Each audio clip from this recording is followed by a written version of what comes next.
Jones announced his candidacy this morning. He's now a Trump Republican. It's worth a shot. That's the name of a new COVID vaccine awareness campaign. It's co-sponsored by the State Department of Public Health and the Georgia Municipal Association. Today's vaccine process is safe and effective. I'm hearing a lot of conversation around, well, it's too fast. We are in 2021, people. Medicine has elevated to an amazing pace. That's Union City Mayor Vince Williams. The UK coronavirus variant is taking over new cases in Georgia. It now accounts for close to 50% of cases in the state between January and March. Rob Stadler, GNN News. This is GNN, the Georgia News Network. From the blueberry to a towering Georgia pine, Georgia's agriculture is as distinct as its people. Trust us, we know. With experienced insurance agents in every part of the state, Georgia Farm Bureau Insurance knows Georgia is special. Our members stand for values that bring us all together: family, community, and keeping our promises. Since 1959, we have kept our promises of protection through home, auto, and life insurance for Georgia families. We'll continue to stand for you. We are a Farm Bureau. My life changed forever when The following is a presentation of WGAA Sports. Here's the ball hit deep to left field. Back to the wall. Walk-off home run. Hit to right field and down. Cedartown has tied the game. 0-1 pitch. Little chopper right side. That's going to be down. Cedartown wins. The 3-1 pitch. Ball hit to straightaway center field and deep. Back it goes. It is a home run. Cedartown High School Baseball is on the Big AA, 106.1 FM and AM 1340. Broadcasting online at WGAAradio.com and streaming on the TuneIn Radio app and Facebook Live. And now, let's head down to the field for today's action.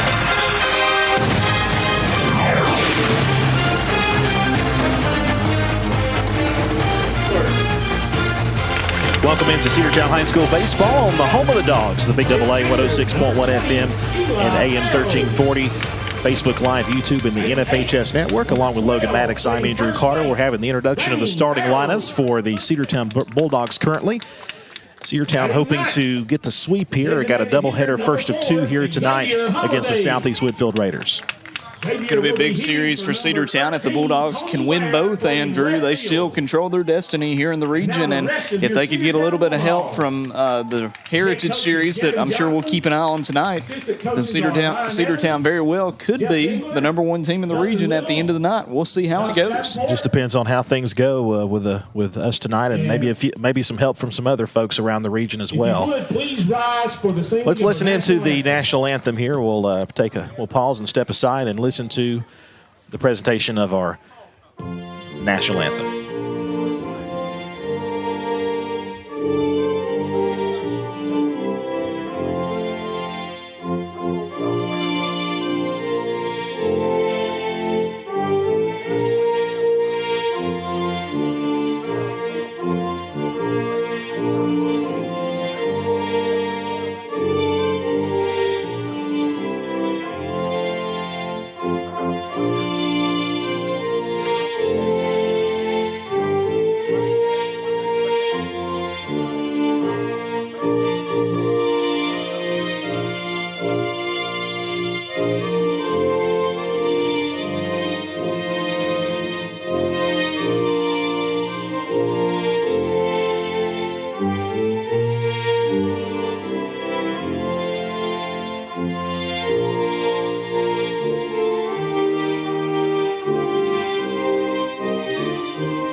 All right, let's play ball. Cedartown High School Baseball here on the home of the Dogs, the Big AA, 106.1 FM and AM 1340.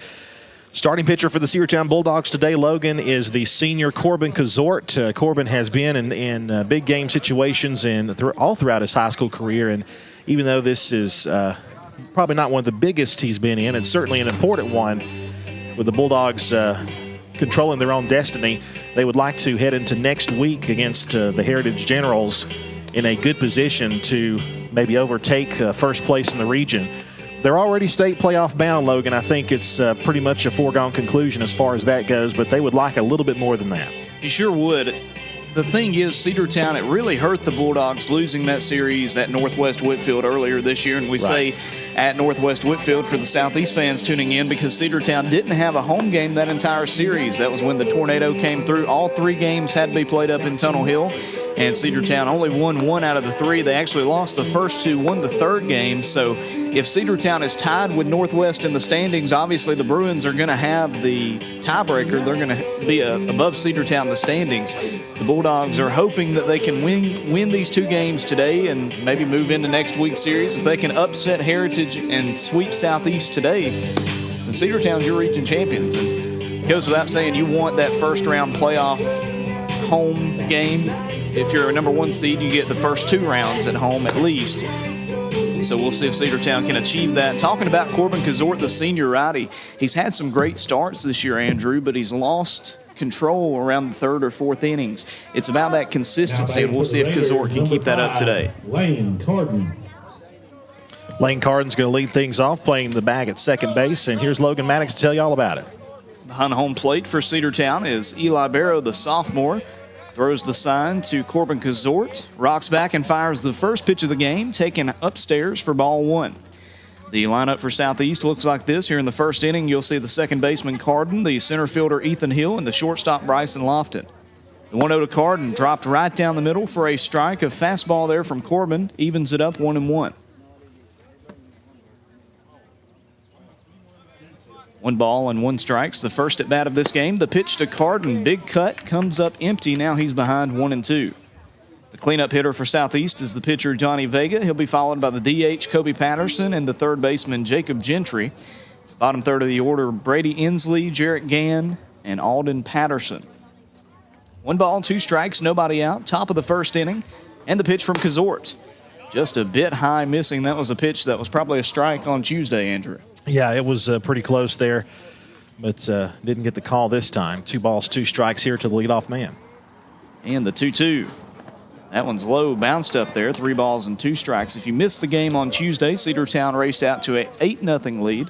Held on a great comeback attempt by Southeast in the 7th inning. They scored 5 runs. Cedartown won 8-5, and the home plate umpire in that game favored upstairs calls. This time not the same luck as the payoff pitch is fouled back by Carden, keeps it at a full count.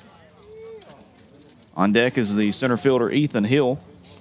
Carden trying to get aboard here to start out game number 1 of this doubleheader, game number 2 of this series this week. He was 1 for 3 back on Tuesday, a single, also hit by pitch, and he scored in that 7th inning for Southeast Whitfield. 3 balls, 2 strikes, and the payoff pitch from Corbin Kazort. Strike 3 called inside corner, and a strikeout is the first out of the game. That sends Lane Carden to the dugout. Yeah, perfect pitch there from Corbin Kazort, able to get the strike called. Number 7, Center fielder Ethan Hill will be the next batter up. 1 out here in the top of the first inning. No score so far through a third of an inning. Hill reached twice against the Bulldogs earlier this week, but both came via the walk. He was 0 for 2 other than that with a flyout and a strikeout.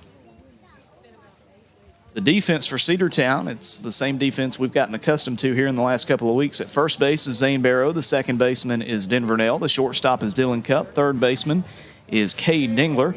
Out in left field is Tony Ware. The center fielder is the sophomore Reese Tanner. And out in right field, the freshman Cole Dingler. And the first pitch about to be made to Ethan Hill. Here it is, and it must have been a bit low, ball 1. 1 ball and no strikes. 1 away here in the first inning. Southeast Whitfield batting. The first of a doubleheader this afternoon. The 1-0 from Kazort. That one high. Now it's 2-0. Bryson Lofton, the shortstop, standing on deck. And if you're Cedartown, you had some success against him thanks to Reese Tanner and the other pitchers that pitched on Tuesday. But the thing is, he's bound to get a big hit. You want it to be with 2 outs, nobody on, as the 2-0 is taken upstairs of the strike zone. Called strike, upper part of the zone, 2-1 now.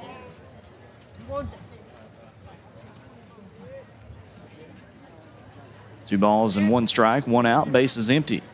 The pitch gets a call on the upper outside corner. Now it's 2-2.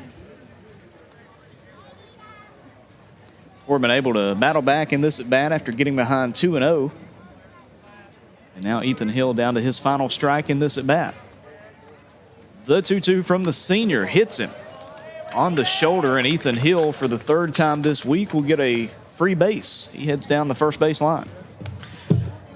It's been an issue for the Bulldogs here, have been hit batsmen. Of course, Kyle Wright for the Atlanta Braves today in the Chicago Cubs game hit he's hit 4 batters in the game that was going on. So it's certainly not a problem that's kept around here, but we'll see if the Bulldogs can retire Bryson Lofton, their star shortstop.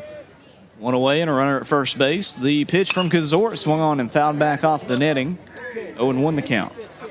Lofton, a senior shortstop for the Raiders, Andrew, and we made a mistake on Tuesday. He is committed. Yeah, he's committed to Cleveland State Junior College up in Tennessee, a very good JUCO program, and he'll be heading there next season.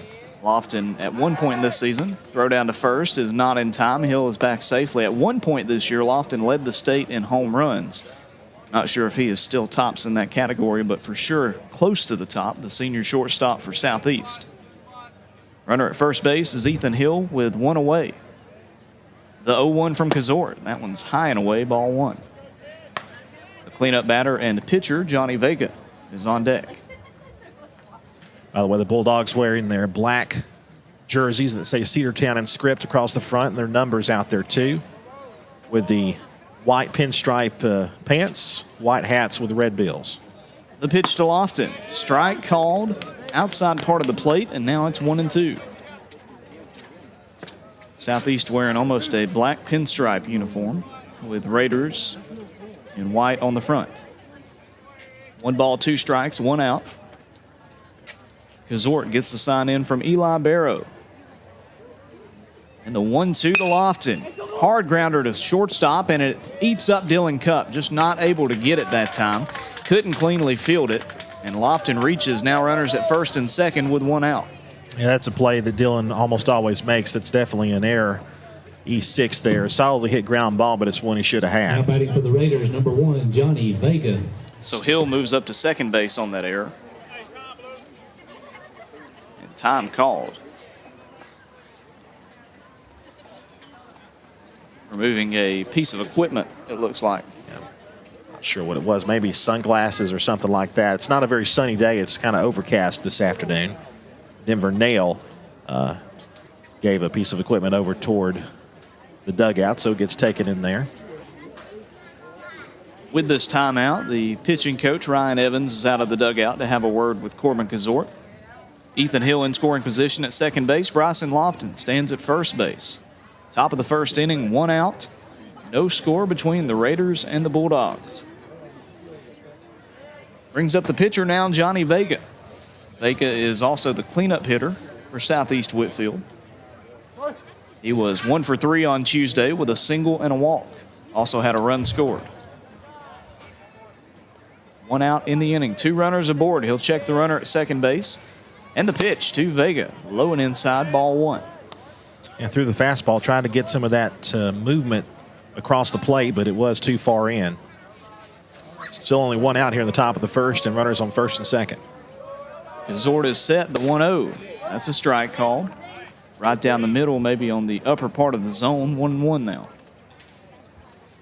Southeast comes into this game 11-14 on the year, 4-12 in region play. Cedartown 15-8 and 10-3 in region play. The 1-1 from Kazort. Must have been a bit high. Throw goes down to second, but it's cut off by Kazort as Ethan Hill was playing pretty far away from the back. Cat-like reflexes that time from Kazort to reach up and snag it.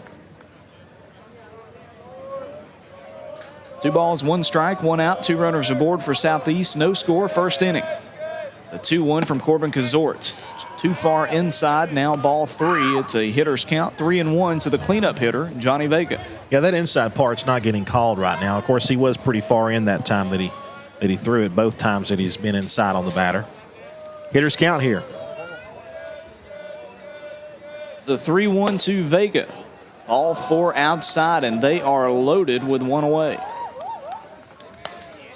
And again, we that one did not miss by much. That was just off the outside corner. And now the batting for the Raiders are in a position where they could possibly take the lead here early. Kobe Patterson, the DH, hitting for the left fielder Elijah Couch, will be at the plate with the bases full. The pitch to the DH is too far outside, ball 1. Patterson trying to get a big hit to give Southeast the lead in the first inning. Vega at first base, Lofton at second base, and Ethan Hill stands at third. The 1-0 to Patterson. I guess it was high, ball 2. It was a bit high. You know, Corbin hasn't been missing by much. He'll throw just a bit high, just a bit outside. 2-0 to Patterson. That one's high, and now it's 3-0. And this is not what Corbin Kazort needs in the first inning. Yeah, that wasn't close there, and now a 3-0 pitch. You're thinking, I wonder if he's going to get the green light here on the 3-0 pitch. Probably going to take all the way here. The 3-0 from the senior Corbin Kazort. Right down the middle, called strike. 3-1 now. In danger of walking in the first run of the game. 3 balls and 1 strike, 1 out. The batter, the DH, number 5 guy in the lineup, Kobe Patterson. The 3-1 to him. Grounder back to the mound. They go home for 1. They'll drop the ball, so it'll just be 1 out. The bases will still be loaded with 2 away, but a good play to come home for that second out. I'm glad we got the out, but it should have been a double play, and I think it's unfortunate, but you have to just keep on going and look ahead because you got Jacob Gentry, the third baseman. So Jacob Gentry, the third baseman, comes up. 2 out and bases loaded here for Southeast in the first inning. The pitch. Outside, ball 1.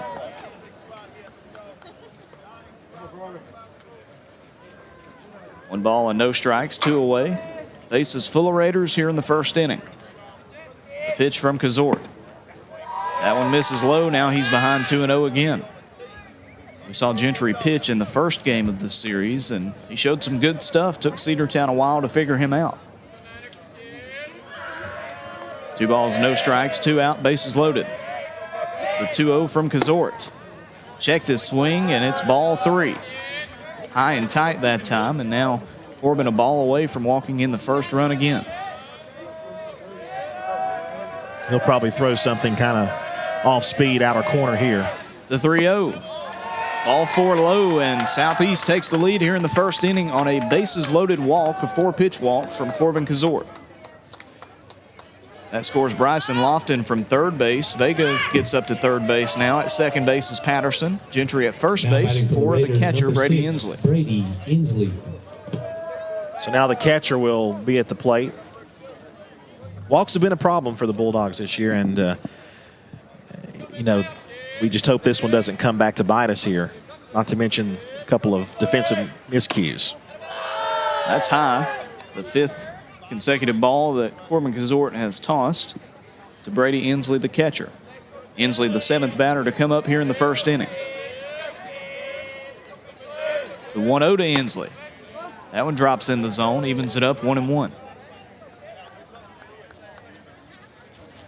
Remember, this is the first game of a doubleheader today to finish out this 3-game set this week, so stay tuned for the second game as the 1-1 to Inslee is a hard foul. Right side off the net. Now Corbin ahead in this count 1-2. Vega 90 feet away at third base. Southeast now on top 1-0 here in the first inning. And the 1-2 to Inslee. Just able to get a piece of that one to stay alive. It remains 1-2. It might have been ball 2 as well.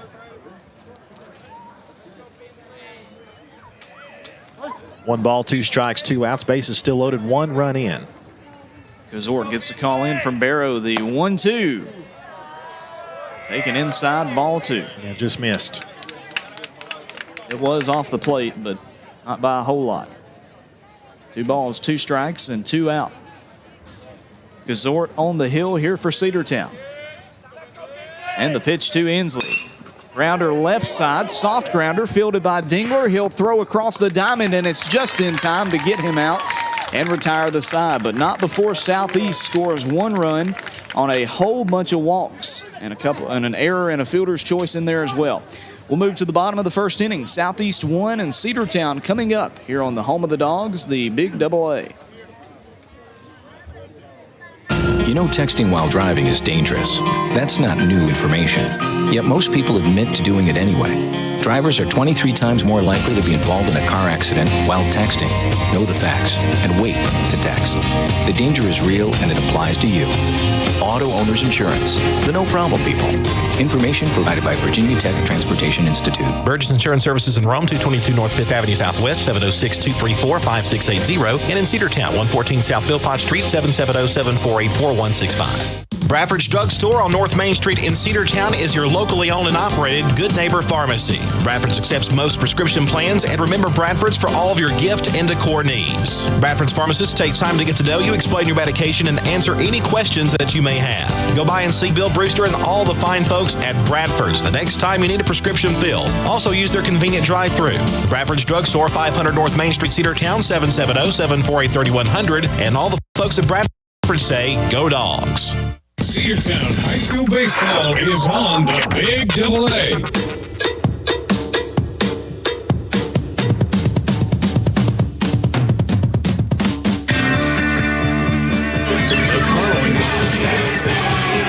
Welcome back here. It's the bottom half of the first inning. If we can push the right buttons, Andrew Carter and Logan Maddox with you as we are set for the bottom half of the first inning. Cedartown Bulldogs will bring to the plate here Dylan Cupp, the shortstop, who is two away from tying the school record in steals, 3 away from breaking that record. Reese Tanner, the center fielder, hitting second. Kay Dingler hitting third. Corbin Gazort, the pitcher, is the cleanup man.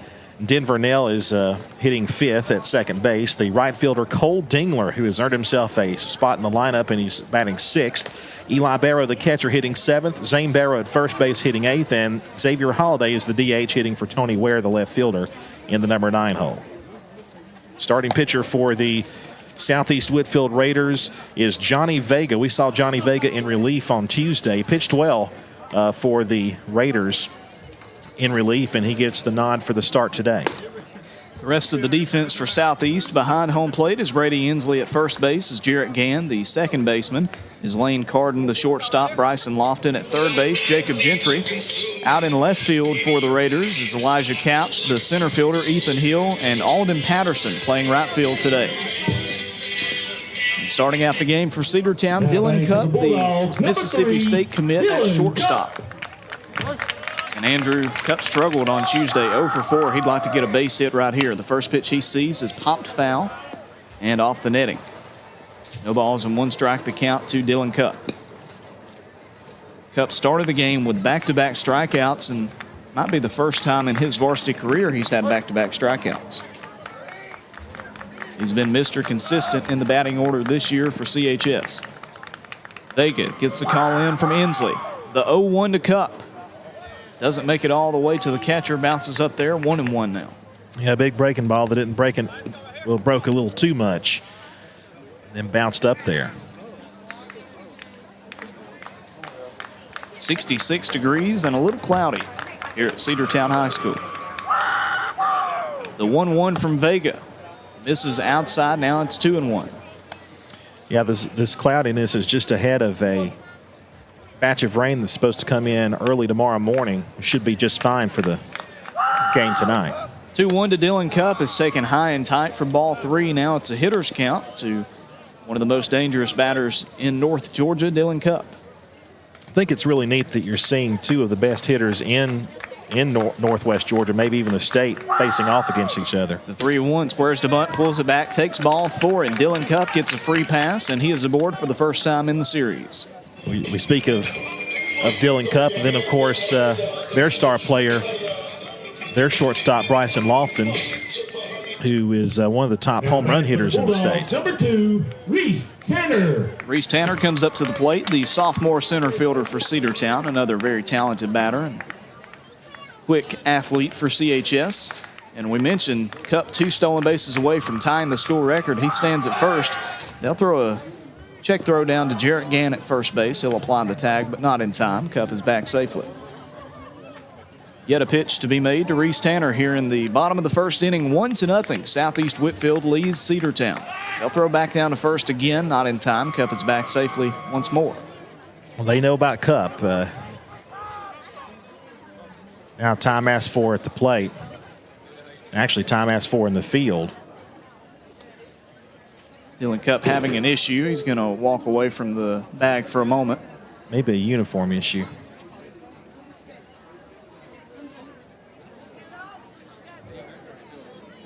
He's got on the base sliding mitt, kind of like what Ronald Acuna uses on his left hand.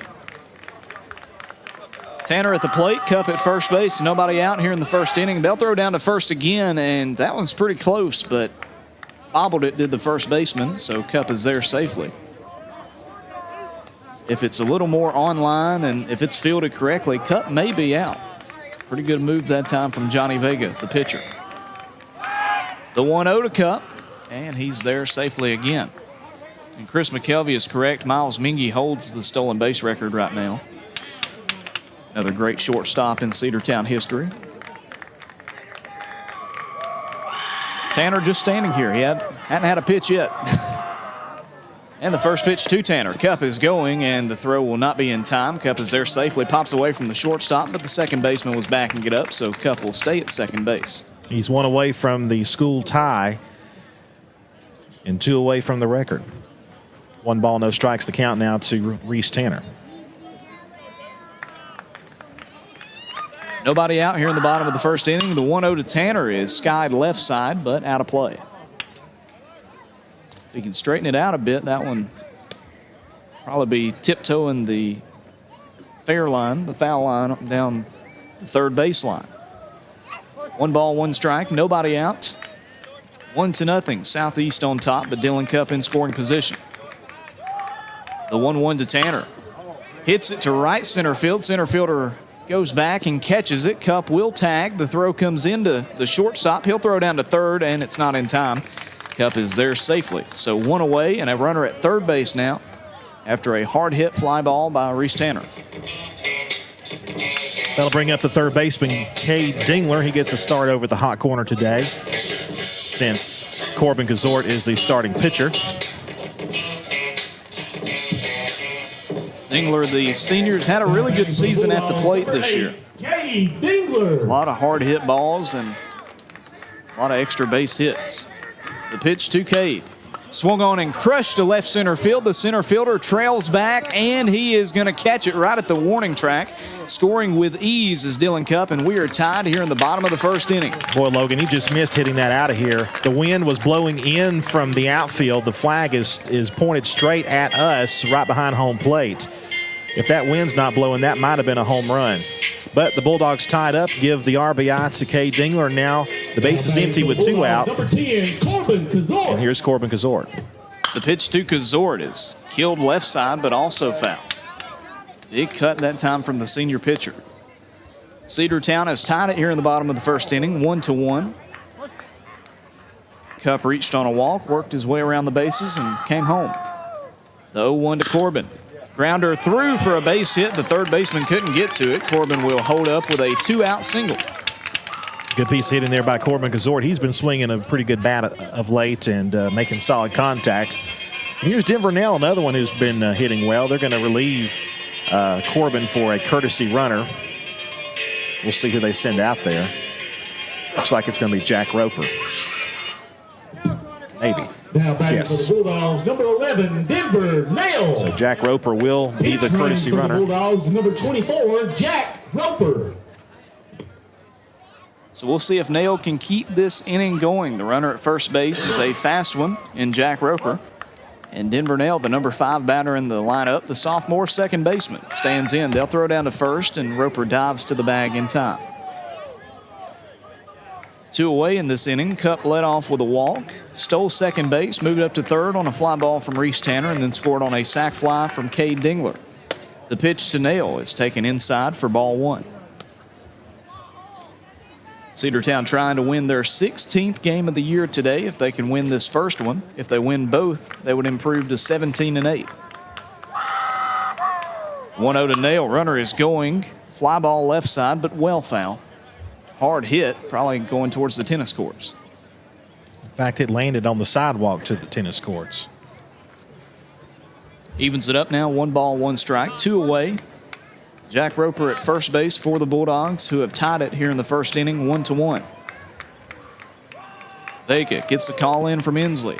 The 1-1, he's going again. They'll throw down to second base. It's too high. Good leaping catch there by the shortstop Bryson Lofton. But Jack Roper has second base. For those interested, Atlanta leads 5-2 in the top of the 9th inning at Chicago. Braves taking on the Cubs this weekend at Wrigley Field. The 2-1 to Denver Nail. Left side, it's through. A base hit. They are sending Jack Roper. The throw comes home. It's cut off by the pitcher. They'll throw down to first base. They'll actually just hold it. Roper scores, and Cedartown takes the lead 2-1 on an RBI single by Denver Nail. Hit it on a rope right over the shortstop head into left field, and a good piece of hitting there by Nail, who continues to swing a good bat. And here's another kid who's been swinging a hot bat of late, probably one of the hottest hitters on the team right now, Cole Dingler, the freshman, who has had multi-hit games his past few starts. And Cole's a kid that we've heard a lot about over the years, Andrew, playing travel ball, obviously, with his brother Cade on the team. But he's lived up to the hype this year. He's earned himself a starting role in the absence of Harlem Diamond and MJ Holiday as they'll throw down to first base, but Denver Nail is safe again. Dingler playing right field for the Bulldogs. Cedartown did a lot of damage with 2 outs in that Lake Point tournament. We'll see if they can do the same here against Southeast. They'll throw down to first again, and safe again is Denver Nail. Dylan Cupp and Jack Roper have scored this inning. The Bulldogs lead it 2-1.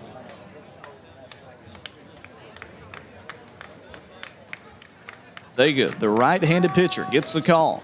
The pitch. Strike called, upper part of the zone, 0-1 the count. Might have been kind of generous there on that call.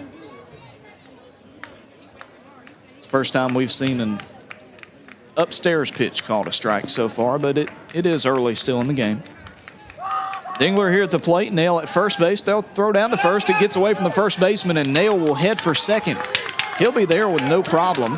They finally field it, so he'll hold up at second base with 2 out. If he catches that ball, he's out. They had the throw in time. The glove was actually in front. In fact, I think when Denver slid back in, he hit his glove, and that's why it popped out.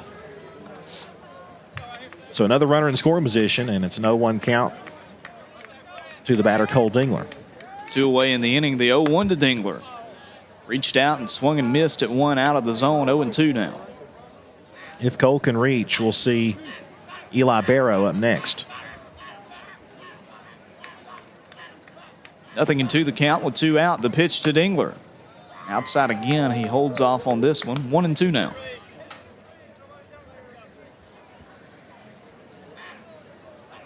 This is the final region series of the year for Southeast Whitfield. Cedartown plays Heritage next week. The 1-2 to Cole Dingler. Big cut. And makes contact to stay alive as it fouls off the netting back here. 1-2. Denver Nail reached on an RBI single with 2 out. He stands at second base for Cole Dingler. 2-1 Cedartown in the first inning. The pitch to Dingler. Kills it to left field. Left fielder goes back, and he is going to catch it. No, drops it. That'll score Denver Nail. Dingler's going to get over to second base, and Cedartown now leads 3-1. Logan knew it was trouble when he had to turn his back to the ball and started running. It actually made contact with the glove. It was in the webbing, but then when he turned around, it came out of his glove, and Cole Dingler running full out ends up at second base. The run easily scores, and the Bulldogs with a 2-run lead, 3-1. Number 20, Eli Barrow. So are we ruling that an E8 or an E7 since he had it in his glove? Or, I mean, it was going to be a tough play regardless, but it was in his glove. That's up to you. I'll let you make that decision. Sorry, Cole. The pitch to Eli, outside, ball 1. I'll confer with the game changer, and I'll get back with you. Either way, a great job by Cole Dingler to get aboard and add another run for Cedartown. The 1-0 to Eli Barrow. further outside than the first one. Now it's 2-0. His brother Zane Barrow, the senior, stands on deck. Cedartown changing up the batting order a bit, and it's resulted in 3 runs in the first inning. The 2-0 to the catcher, Eli Barrow. Skied to left center field. The center fielder calls him off. Goes to his right and catches it for out number 3, but not before. Cedartown scores 3 runs here in the first inning, and they lead it 3-1. We'll move to inning number 2. Bulldogs and Raiders here on the Big AA. Cedar Valley Golf Course has been the place to play golf in Cedartown and Polk County for nearly a century. Locally owned and operated since 1924, Cedar Valley Golf Course offers 18 holes of some of the most beautiful fairways and greens in the area. Cedar Valley Golf Course is a proud supporter of the Cedartown High School Bulldogs and the greater Cedartown and Polk County region. Call for tee time 770-748-9671, located just south of Cedartown at 1811 Buchanan Highway. Cedartown's original golf course, Cedar Valley Golf Course. Cedartown Automotive is your one-stop for all your automotive needs. Oil changes, new tires, or tire repair, brake work, tune-ups, air conditioner service, or repair, think of Cedartown Automotive. Cedartown Automotive is a longtime supporter of Cedartown High School athletics here on WGAA. Cedartown Automotive on East Avenue in Cedartown. Give them a call today at 770-749-5040 or stop by their beautiful location for fast and friendly service. And all the folks at Cedartown Automotive say, go Dogs! Cedartown High School Baseball is on the Big AA.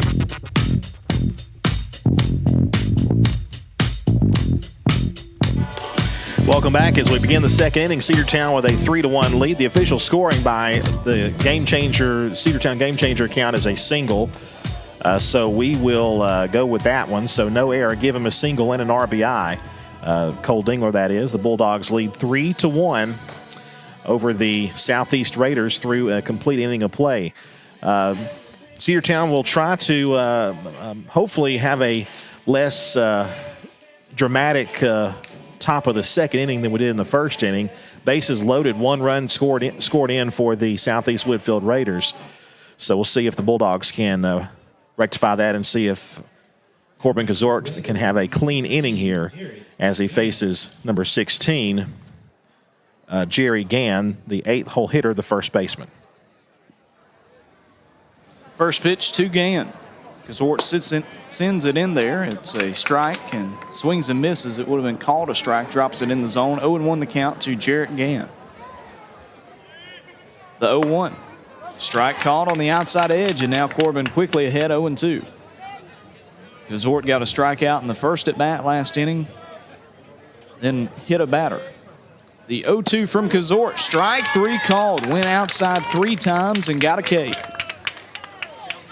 Well, he pops off 3 straight strikes and gets the strikeout, a quick first out. And now we go to the number 9 hole hitter. It'll be the right fielder, Alden Patterson, with 1 out here in the top of the second. Patterson 0 for 3 with 3 strikeouts on Tuesday. The first pitch to him. Living on that outside corner, and it's working for Corbin Kazort. Strike 1. Yeah, if it's working for you, keep on doing it. Yeah, set up residency there. The 0-1 to Patterson. That one high and tight. Almost hit him. 1-1 now. It woke up Patterson. If he wasn't awake yet, that probably got his attention. 1 ball, 1 strike, 1 out. Bases are empty for Southeast, who trails at 3-1. The 1-1 is fouled back by Patterson. A pitch that started inside, curved towards the plate. 1-2 now. Kazort walked 2 batters last inning, hit a 3rd batter. Cedartown defense with 1 error and then a fielder's choice in the inning that allowed that 1 run to score. The 1-2 to Patterson. Swing and a miss for strike number 3. Strikeout number 3 for Corbin Kazort, and out number 2 of the inning. Quick work there as we head back to the top of the order. Lane Carden, the second baseman, with 2 outs and nobody on, and Corbin's going to try to have himself a quick inning here. Carden 0 for 1 with a K to start out the game last inning. The pitch to Carden. That one's low and outside, ball 1. Southeast Raiders coached by head coach Brad Lofton. Assistants are Chad Eichert and Alan Coley. The 1-0. That's high, ball 2. And, of course, the Cedartown Bulldogs coached by head coach Gavin Johnson and their assistant coaches, We'll get to those in just a moment. 2 balls and no strikes to count. Quite a few, aren't there? There are quite a few. I had to gather my thoughts. 2-0 is low, ball 3. The coaches are... It's let me see if I can get it. Coach Kevin Johnson, the head coach. Then you got Coach Little, Coach Dustin Little, Coach Ryan Evans. The 3-0 from Kazort, right down the middle, 3-1. Let's see, Coach Jeff Dingler, and there's one more. There's 2 more. 2 more. Josh Davenport, D. Austin Pope. And Austin Pope. Swing and a miss, 3-2. So he's worked it to a full count now after getting behind 3-0 in this at bat. See, Logan has that down. Well, it's because we struggled so much early in the season, we had to memorize it. A full count, the payoff pitch from Kazort. Just a bit high for ball 4. That's all I can imagine. It was right down the middle, split the plate in half, but home umpire didn't ring him up. So a 2-out walk will bring the number 2 batter to the bat. It'll be Ethan Hill, the center fielder, and he'll try to keep the inning going for the Southeast Whitfield Raiders. Cedartown 3 and Southeast 1 here in the top of the 2nd inning. First game of a doubleheader here on this Friday evening. Hill reached on a hit by pitch last inning. The first pitch to him in this at bat swings and misses on a high heater, ball 1, or strike 1, sorry, 0-1. When he gets the fastball locked in, it's pretty tough to hit. And, you know, Corbin's pitches have a lot of movement, and these batters have had a tough time catching up with it. The 0-1 from Kazort is taken upstairs for ball 1. Took a little something off that one and missed upstairs with it. Corbin trying to have a quick inning here in the second. Saw 7 batters in the first inning, now on the 4th batter with 2 away here in the second. 1-1 to Hill. Hits it foul right side, but well out of play. Gets him behind in the count now, 1-2. Bryson Lofton stands on deck, and he's one guy you don't want to come up with 2 runners aboard. Yeah, no kidding. 1 ball, 2 strikes, 2 out. Ethan Hill at the plate. Corbin Kazort on the mound for Cedartown. The 1-2 from Kazort. Fouls it off his foot, does Ethan Hill, and he'll stay alive, 1-2. And Carden was running on the pitch. He'll have to jog back to the bag at first. So he'll be over there. 1 ball and 2 strikes, 2 out. Dogs on top 3-1 in the first of today's doubleheader. Carden with his lead at first base. They'll throw down there. Just a, hey, we know you're over there throw. Not really trying to tag him out. 1 ball and 2 strikes to count with 2 out. Ethan Hill, the batter. We mentioned Cedartown playing Heritage. They are hosting Central of Carrollton today. We'll try to keep updated with that score. The runner going, the 1-2. It's a hit and run, popped up in foul territory, and it will get out of play. Eli Barrow, the catcher, trying to chase it down, but can't quite get over that netting. Yeah, we'll be following that doubleheader with Central and Heritage pretty closely, because that has a lot of implications on us, and really also Central too, because Central's trying to fight to stay alive as well.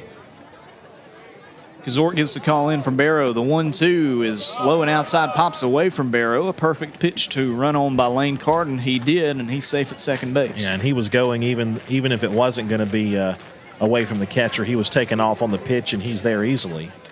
And now it's 2 balls, 2 strikes, 2 out, and a runner at second. 2-run lead for the Bulldogs, 3-1 here in the top of the second inning. Deuce is wild. Game 2 of this 3-game set as well. The 2-2. Low for ball 3, and that fills the count up. Again, another pitch that did not miss by much. It was out of the zone. It was a bit low, but Corbin just missing there on that one. Corbin with 4 free passes so far in this game. He wants to avoid a 5th right here.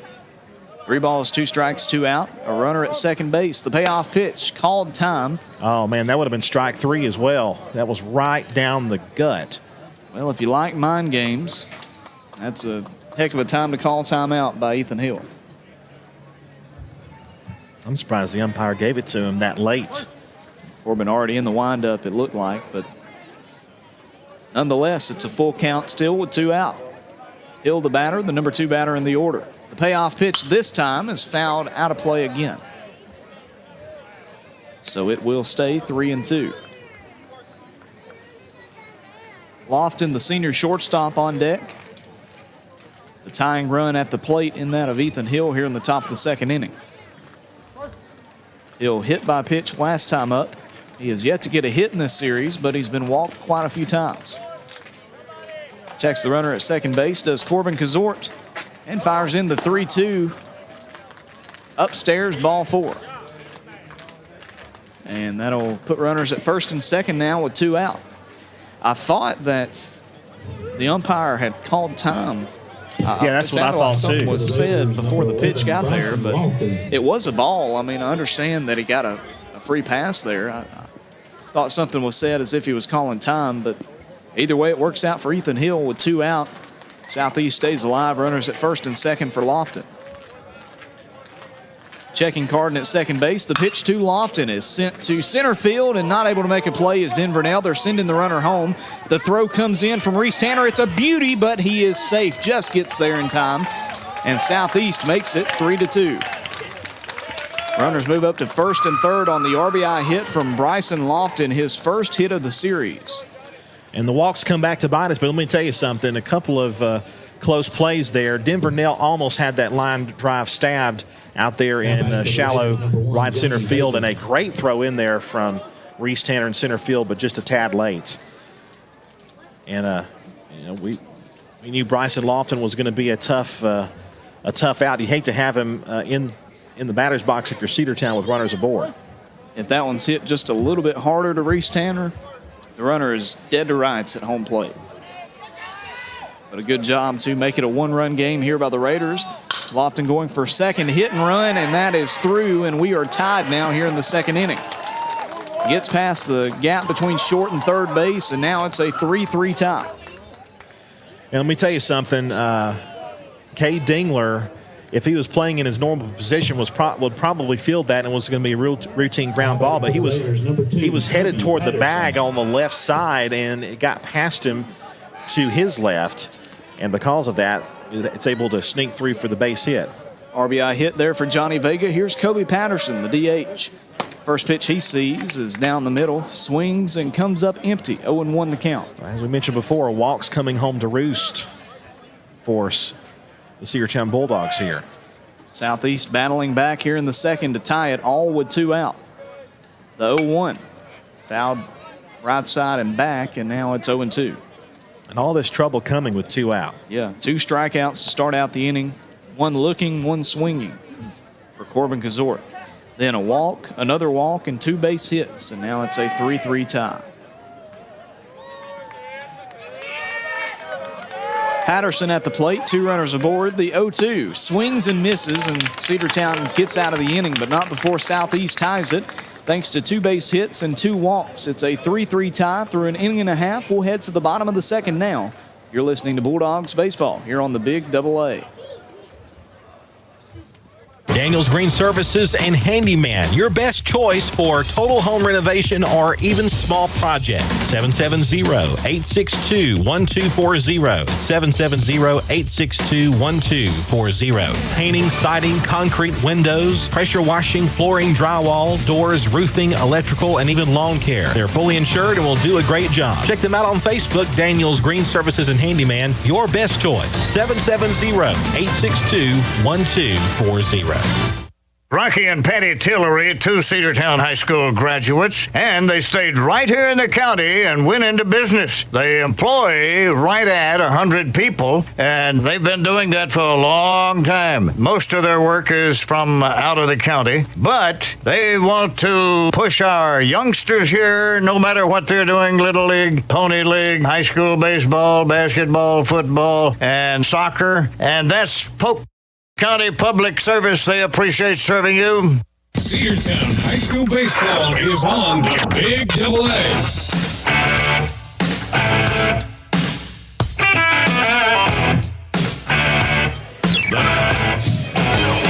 One of these days I'll hit the right button when we come back out of a break. 3-3 ties. We head to the bottom half of the second. Logan Maddox and Andrew Carter with you here from the Dog Pound. The Bulldogs are now tied up 3-3 with the Southeast Raiders.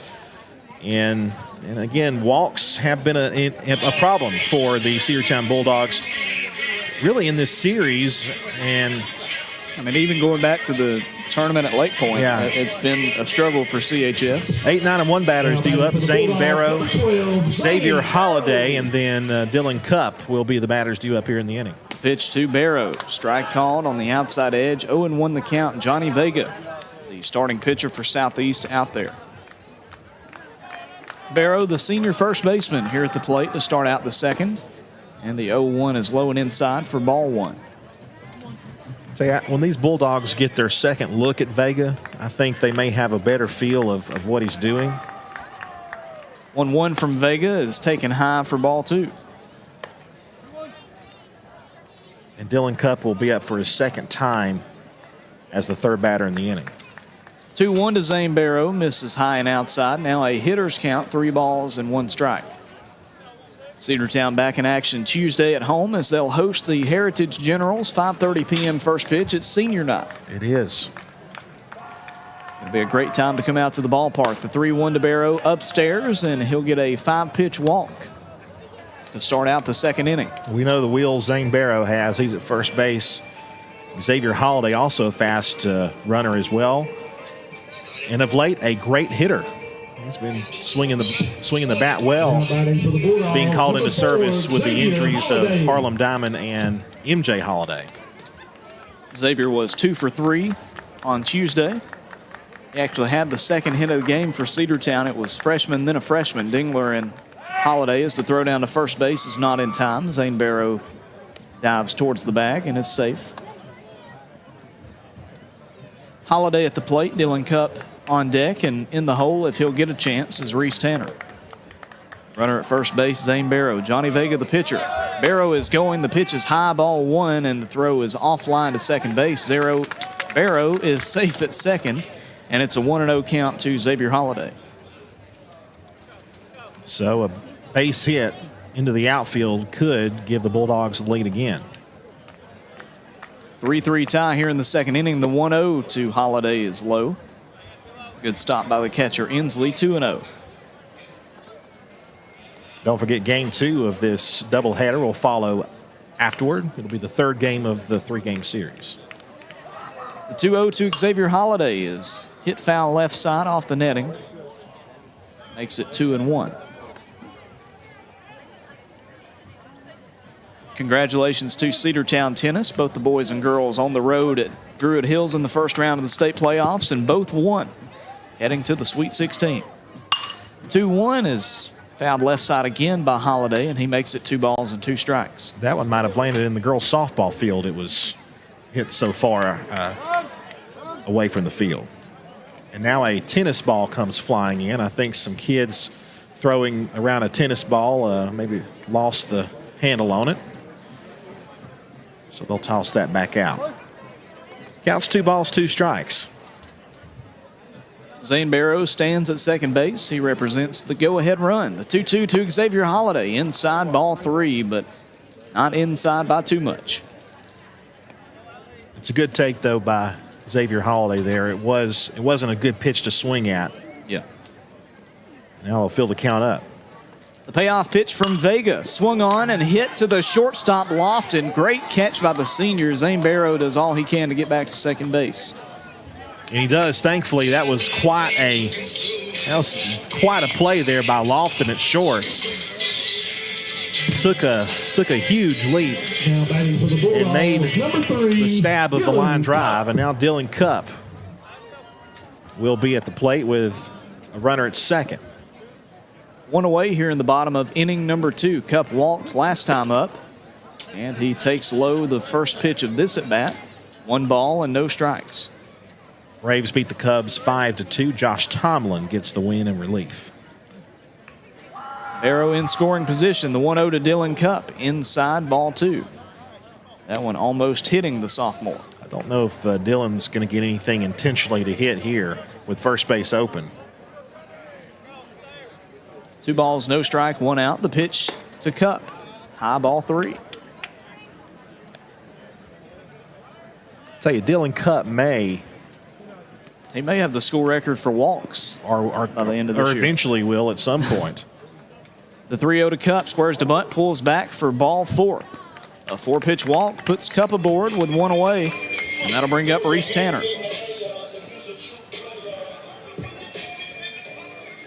Tanner with a fly out to center field in the first inning, but did his job as it moved Cup up to third base. We'll see if he can get a base hit and get aboard and move these runners over with 1 out. Barrow at second, Cup at first. The pitch to Tanner is raked to right field. It's down for a base hit. They are sending Zane Barrow. It gets past the right fielder. Runners will hold up at the corners, and Cedartown now leads 4-3. Good piece of hitting there by Reese. He was able to hit it over the second baseman and into right field. Just a solid base hit. And now a 4-3 lead for the Bulldogs, and they're at the corners. Here comes Cade Dingler, Cedartown's third baseman. Number 8, Cade Dingler. An incredible speed at first base, and that of Reese Tanner. Would imagine he'll be going on the first or second pitch of this at bat. Cade Dingler at the plate. Dylan Cup 90 feet away at third base. 4-3 Cedartown, bottom of inning number 2. Vega gets the call in from Inslee. Runner is going. It's a strike call. Throw down to second base is cut off by the second baseman. So runners now at second and third. Inside fastball that time from Johnny Vega. Cade Dingler taking all the way. He's behind in the count 0-1. The pitch to Dingler. Off-speed pitch that is low, even bounces up there, 1-1. Well, unless Dylan Cup steals home, he's not going to get closer in this particular series. 1 ball, 1 strike, 1 out. 2 runners in scoring position for Cedartown. The 1-1 is low and inside, ball 2. That one also not too far away from making contact with Cade Dingler.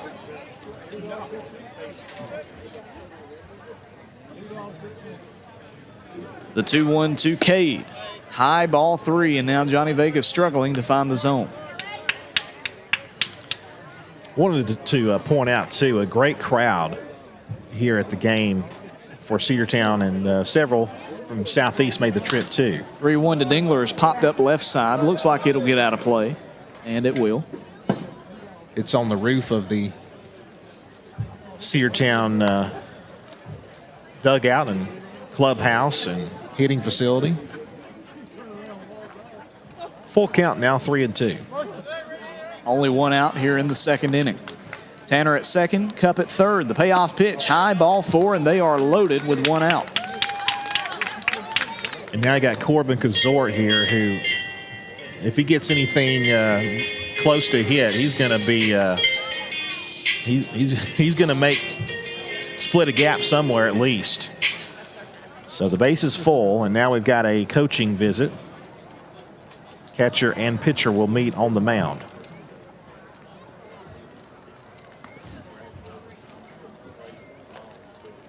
This is one of the coaching assistants.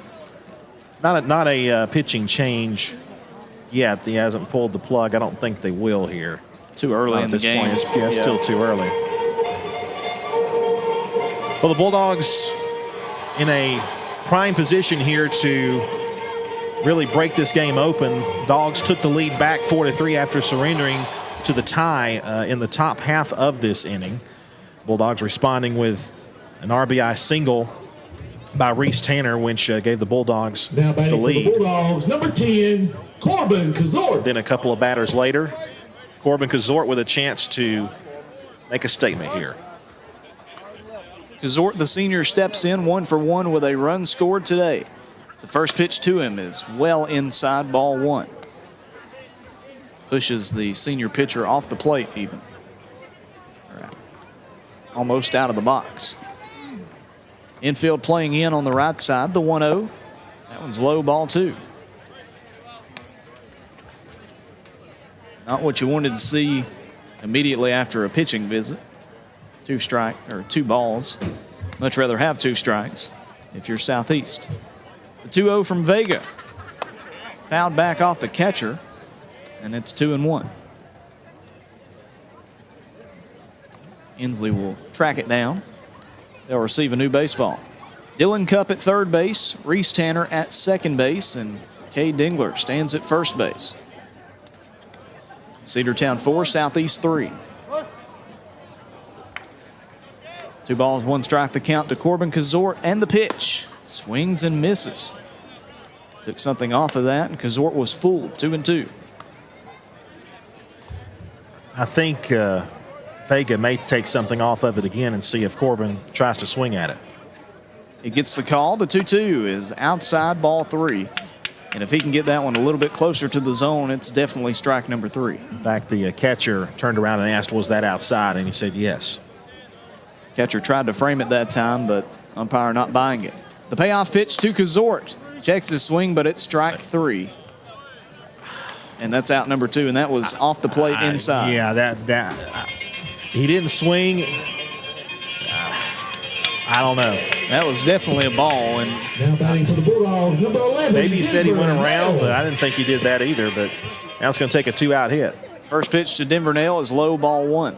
Cedartown with a chance to add some insurance runs right here. They lead 4-3. 3 runs in the first inning, 1 so far here in the second inning. The sophomore Denver Nail already with an RBI hit. The 1-0 is off speed. He swings at an outside pitch and comes up empty. He had a lot of movement on it as well. He thought it was right down the middle, then it last minute curves toward the outside. The 1-1 from Johnny Vega. Blaster left side, but in foul territory. Actually off the brick wall, I think, and shot back into the field of play. Made Cole Dingler, who stands on deck, jump that time. 1 ball, 2 strikes, 2 out, bases full of dogs here in the second inning. 4-3, Cedartown leads it. Vega is set. The 1-2 to Nail. Reaches out and swings at one outside of the zone, fouls it back out of play. Swinging at ball 2 that time, not what Cedartown coaching staff wanted to see. But again, a lot of movement on this pitch from Vega. The 1-2 to Nail. That one's low, ball 2. That's a good take. I could tell he was looking at that one thinking he might try to swing at it, but it was a breaking ball that bounced up there. And a good take by Denver. That's the thing about Southeast. You're going to have to earn it because they are not going to throw you many fastballs. 2-2 to Denver Nail. Hop up left side. Can it fall in no man's land? They're racing for it, and they collide. It is dropped, and 2 runs will score for the Bulldogs. 2 players for Southeast called for it, and they ran into each other and dropped it, and Cedartown now on top 6-3. Well, I hope they're all right, too. That was just a lot of and, of course, Lofton was right there in the middle of all that, and Lofton's a big kid. So is the third baseman for the Raiders as well, Jacob Gentry, and a lot of big guys kind of colliding with each other. Everybody appears to be okay, but the miscue there allows 2 runs to score on the pop fly. And now we move on to Cole Dingler. First pitch he sees, he swings. It's going to right field. The right fielder doesn't have to move a ton, puts his glove up and catches it for the 3rd out. But Cedartown brings across 3 more runs, and they lead it 6-3 through 2 innings. We'll take a timeout, hear from some sponsors, and be back with more here on WGAA Radio. Coverage of Cedartown High School Bulldogs baseball on the Big AA is brought to you in part by Republican State Representative Trey Kelly of Cedartown. This is Representative Trey Kelly. Amy and I want to wish all the players and coaches a safe and successful season. You've worked hard to represent us on the field, and I'm proud to represent you in the Georgia House of Representatives. Again, this is Representative Trey Kelly, and I want to thank you for listening to the Big AA. Go Dogs! This announcement paid for by State Representative Trey Kelly, kellyforhouse.com. Have you been to Croker's Hardware and Supply lately? Croker's is the place to find everything you need, from boots to fencing, from plumbing supplies to wood and gas stove fittings, everything, even paint and flooring. Whether you're building or repairing, everything you need is right here at Croker's Hardware on East Avenue. Name brands galore right here in your back door. Orca and Yeti coolers and tumblers, case knives, native eyewear, buck stove grills, and more. At Croker's, you can find everything. Go by and see the friendly staff there at 1192 Rockmart Highway. That's Croker's Hardware in Cedartown. Cedartown High School Baseball is on the Big AA.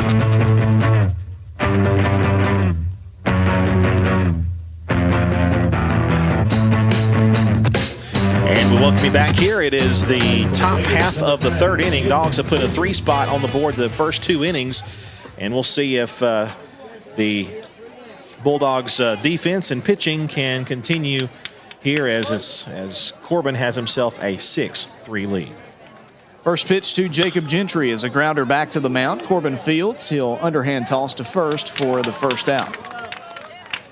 As good as it gets, 1 pitch, 1 out to start out the third inning. That retires third baseman Jacob Gentry. For the Raiders, number 6, Brady Inslee. We'll see Brady Inslee now, the catcher, 0 for 1 with a ground out. Corbin Kazort struggled with some walks early in this game. He's allowed a couple of hits as well. This is a grounder to second base. Nail will field, throw, 2 pitches, 2 out. He said, you know what, I might struggle with some balls, so let's throw it right in the zone and make them swing at it. Sometimes that's not a bad idea. Yeah, let your defense do the work. Just make sure it's not a pitch they can crush. And he's done that twice so far this inning, Andrew. Yeah, throw one near the zone, and the batter may try to get to it. We'll see what happens here as Gann is the batter. It's a strike call. 0-1 the count, so it will not be a 3-pitch inning. Jarrett Gann, the first baseman, struck out on 3 pitches last time up. The 0-1 to him is popped out of play. Foul ball makes it 0-2. Despite his struggles with walks, Corbin has 4 strikeouts so far. He's trying to bring it in to the top of the third quickly. 0-2 the count. Jarrett Gann, the first baseman here at the plate. Corbin shakes off a couple of signs. Sees one he likes. The 0-2, strike number 3. Swings and misses on a pitch that was maybe a bit outside. Either way, that's the first 1-2-3 inning that Corbin Kazort has produced, and we'll head now to the bottom of the third. Cedartown 6 and Southeast 3 on the Big AA. One of the pillars of a strong community is knowing your neighbors. We believe it's important to know your neighbor, to know that the person down's the person you'll see grilling with you at the block party. It's important to be a part of a community, and Peach State Ford is proud to be a part of historic Cedartown, Rockmart, and Rome, and even prouder to be rated one of the best in the country in customer service. Nobody knows trucks or people like Peach State Ford. 2076 Rockmart Highway, Cedartown, 866-872-6660. Live Wire Surplus, stopping today at 546 North Main Street. New items are arriving all the time. At Live Wire, they have unbelievable deals on lawnmowers, weed eaters, and leaf blowers. But that's not all. How about your patio? Live Wire has top-of-the-line grills, patio tables and chairs, fire pits, and so much more. All fresh off the truck, brand new, still packaged, and price to sell. Live Wire Surplus, 678-861-5021. Take your truck. You're going to need it to load up on the savings. Cedartown High School Baseball is on the Big AA.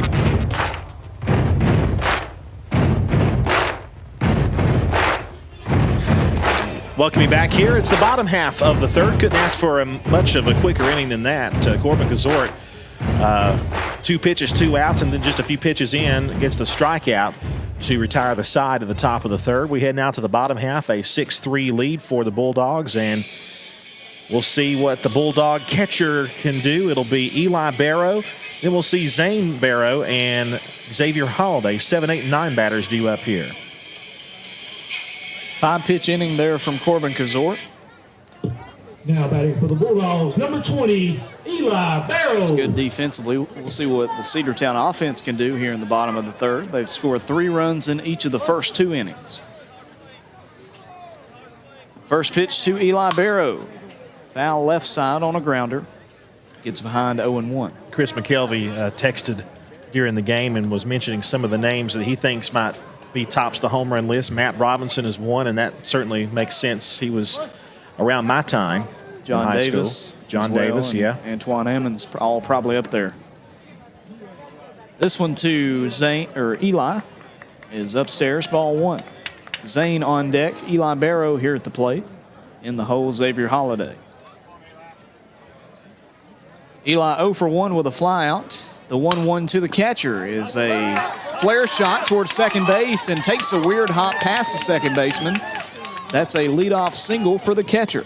That was a funky little dying duck sort of line drive there. It's kind of went over the pitcher's head. It wasn't hit that hard, but when it hit the ground, it had some crazy backspin on it, and then it spun away from the second baseman. He couldn't field it. It was going to be a base hit anyway, I think. Eli Barrow with an infield single. And he'll be relieved for a courtesy runner. Britt Baxter. So Britt Baxter will be the courtesy runner. Also could be a relief pitcher later. Now batting for the Bulldogs, number 12, Zane Barrow. And you heard Carson Tanner there. It'll be Zane Barrow now who will bat after the infield single by his younger brother, Eli Barrow. The pitch to Zane is low for ball 1. Zane earned a walk on just 5 pitches last inning. He came around to score on that RBI hit by Reese Tanner. Baxter at first base. They'll throw down to first base, and he dives to the bag. 1 ball and no strikes, nobody out. Here in the bottom of the 3rd inning, Cedartown 6 and Southeast Whitfield 3. Vega, the right-handed pitcher, is set. The 1-0 to Zane Barrow is popped back and out of play, 1-1.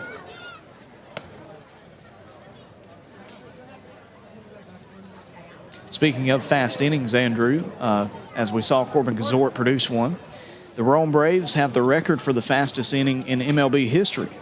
We'll have that in a moment as the runner is going for second, and Britt Baxter is going to be there safely with a stolen base. Pitch was called a strike, 1-2 the count. A couple of years ago, they had just implemented the extra innings rule, the runner at second base for Rome.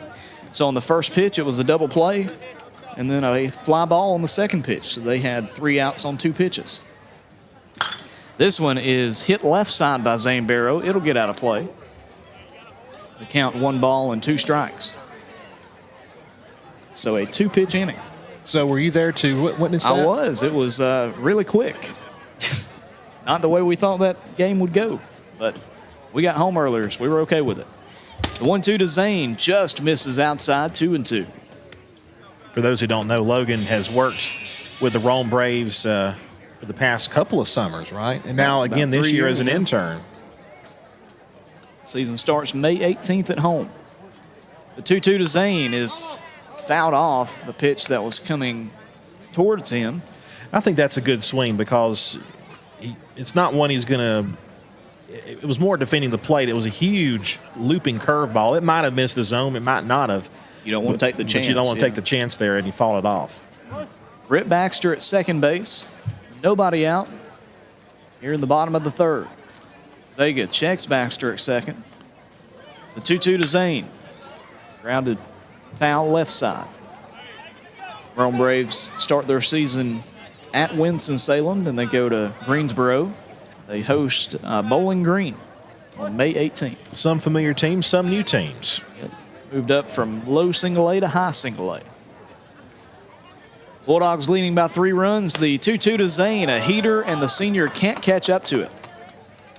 First strikeout of the day for Zane Barrow. Second strikeout for Johnny Vega, and there's 1 away. So now we'll head to the freshman Xavier Holiday. Number 4, Xavier Holiday. We'll see if the freshman can get something going here with a runner at second base. Vega will step off the rover and look Britt Baxter back to the bag. Holiday 0 for 1 with a line out. And the first pitch he sees is hit foul left side, out of play.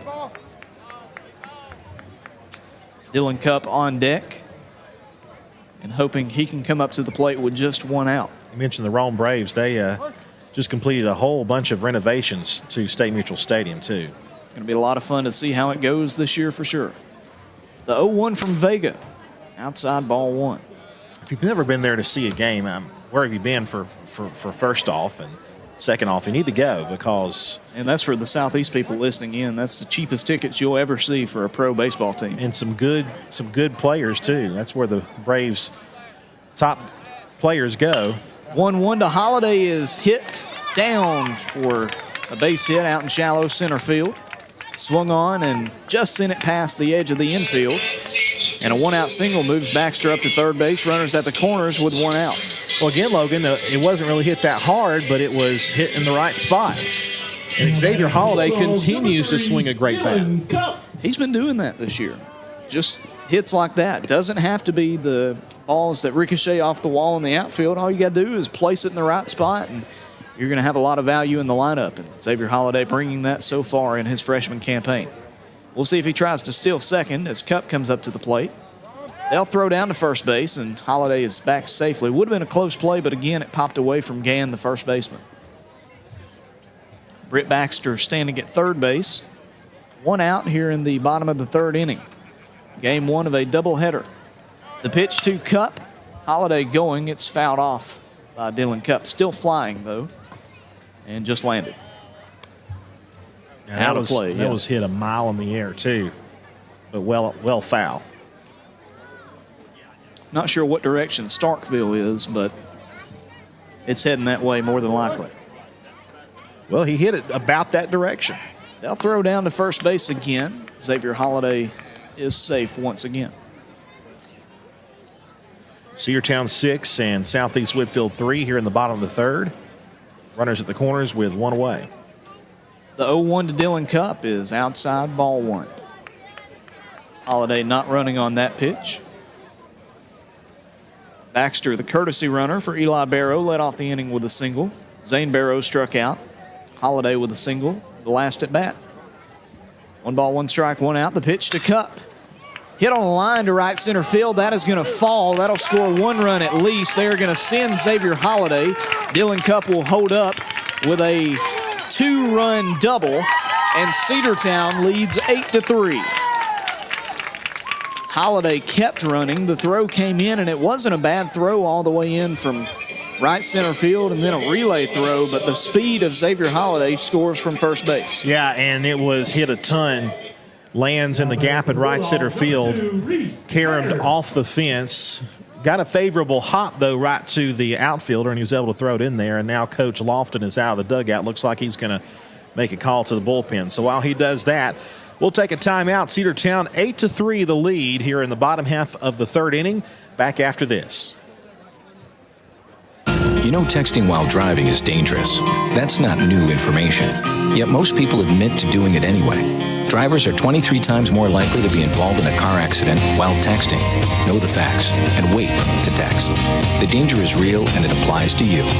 Auto Owners Insurance. The no problem people.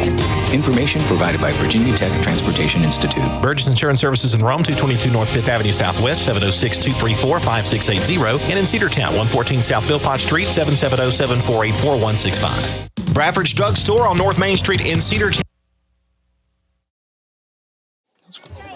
And that was quick. Yeah, he didn't change. We thought he was for sure he was going to make the change, but he didn't. Vega's out there still as the first pitch to Reese Tanner's in the dirt. 4 ball 1. So Coach Lofton comes out of the dugout. Thought for sure he was going to make the change, and lo and behold, no. So he's still out there.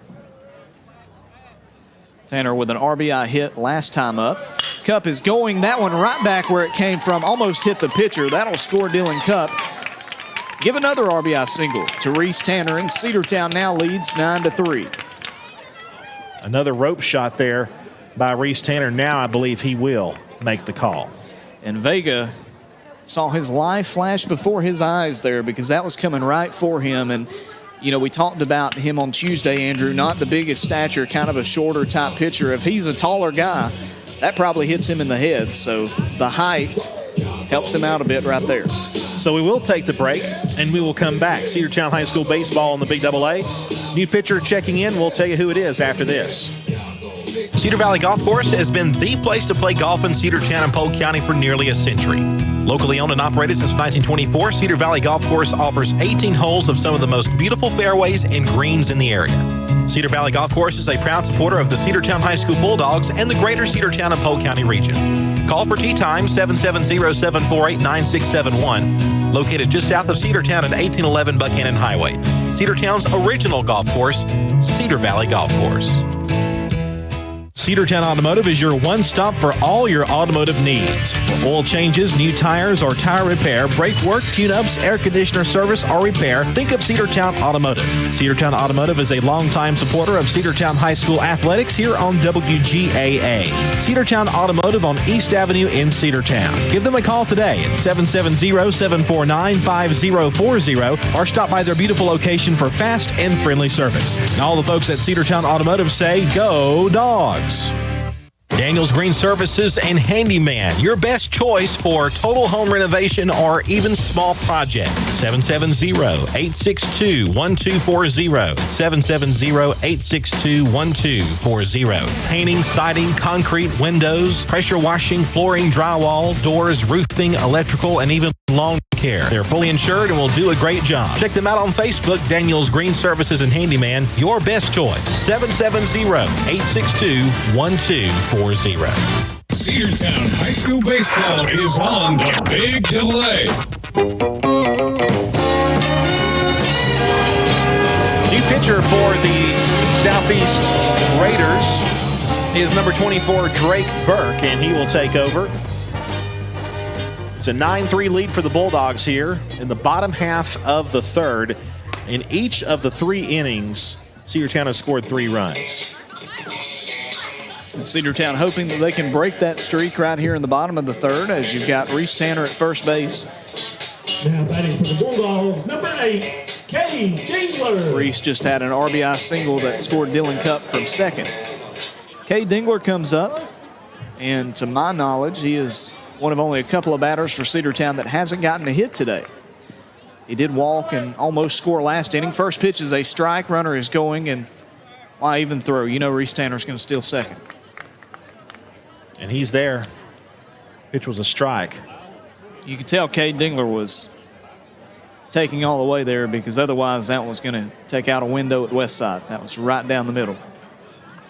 Burke checks the runner at second base. The 0-1 to Cade. Bounced up there. 1-1. Corbin Kazort stands on deck. He would like to make up for the strikeout called last time up. But first things first, Cade Dingler trying to get aboard for the second time today. Try to get his first hit.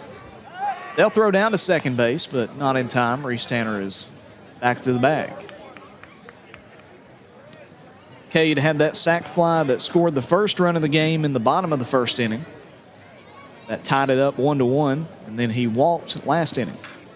Third plate appearance in 3 innings. They'll throw down to second again. Closer throw, but Reese is there, and he is safe. That's always, to me, such a risky move to spin around and throw to second base. 1 away, and they'll throw to second again, and Reese is out. Reese awkwardly, when he kind of dove in, looked like his arm got hung up on the dirt, and they're going to call him out. Reese doesn't think he was out, but I'm pretty positive he was. It's a bang-bang play. If his arm doesn't kind of bounce up off the dirt like that, he gets to the bag easily. No argument from the Cedartown coaching staff. That was just a good pickoff move and just a split second faster. And now bases are empty with 2 out. Yet a pitch to be made to Cade Dingler. First one to him is low, or check that. He's already had a couple of pitches. The 1-1 is low and outside. It's 2-1 now. So Cade Dingler trying to get aboard with the bases empty. The 2-1 to the senior is hit to straightaway center field. Center fielder backs up and catches it for the third and final out. But Cedartown puts 3 more runs on the board, and they lead it 9-3 through 3 innings. We'll take a timeout and come back with the 4th right after this on the Big AA. Rocky and Patty Tillery, 2 Cedartown High School graduates, and they stayed right here in the county and went into business. They employ right at 100 people, and they've been doing that for a long time. Most of their work is from out of the county, but they want to push our youngsters here, no matter what they're doing, Little League, Pony League, high school baseball, basketball, football, and soccer. And that's Polk County Public Service. They appreciate serving you. you. Coverage of Cedartown High School Bulldogs baseball on the Big AA is brought to you in part by Republican State Representative Trey Kelly of Cedartown. This is Representative Trey Kelly. Amy and I want to wish all the players and coaches a safe and successful season. You've worked hard to represent us on the field, and I'm proud to represent you in the Georgia House of Representatives. Again, this is Representative Trey Kelly, and I want to thank you for listening to the Big AA. Go Dogs! This announcement paid for by State Representative Trey Kelly, kellyforhouse.com. Cedartown High School baseball is on the Big AA.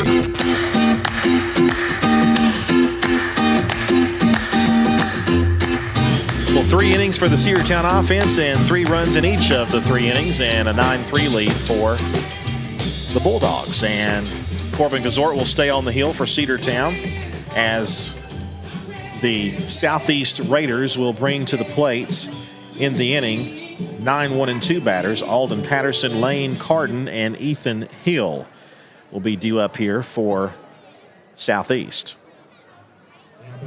Corbin able to get those 3 outs last inning on just 5 pitches, a 1-2-3 inning. We'll see if he can have similar success here in the top of the 4th. 9-3, Cedartown leads it. Alden Patterson 0 for 1 with a swinging strikeout. He struck out 4 times in this series. Gazort gets the call in from Eli Barrow, and the pitch to Patterson is fouled right side off the net. 0-1. Bulldogs on their way to winning the series if they can hold on in this one. Obviously, you're wanting to get these 3 outs and then add some more runs. As the 0-1 to Patterson, fouled off right side again. This one will get out of play. Now he's in a hole, 0-2. Bulldogs came into this game 15-8 on the year, 10-3 in region games. Southeast Whitfield 11-14 overall, 4-12 in region affairs. 0-2 to Patterson. Low and outside, ball 1. He's went after that spot a couple of times with an 0-2 count and gotten a strikeout, so I can see what Gazort was aiming for there. Gets a call again, the 1-2. Fouled off right side, out of play.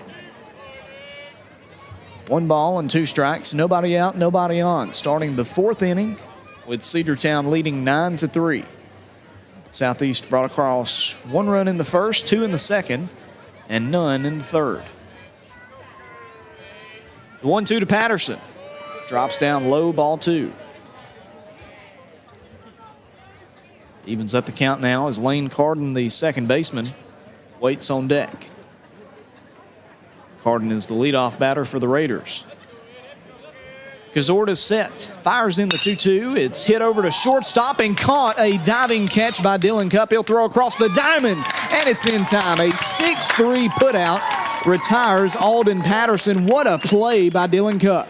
I mean, he took a dive over there and got it into the glove and trapped it, was able to pick up and throw him out, and still had about a step and a half to get him. What a great play there by Dylan Cupp, and a great job over there at first base by Zane Barrow to get that one. And it was great discipline. I mean, great play, first of all, diving to make the catch by Dylan Cupp.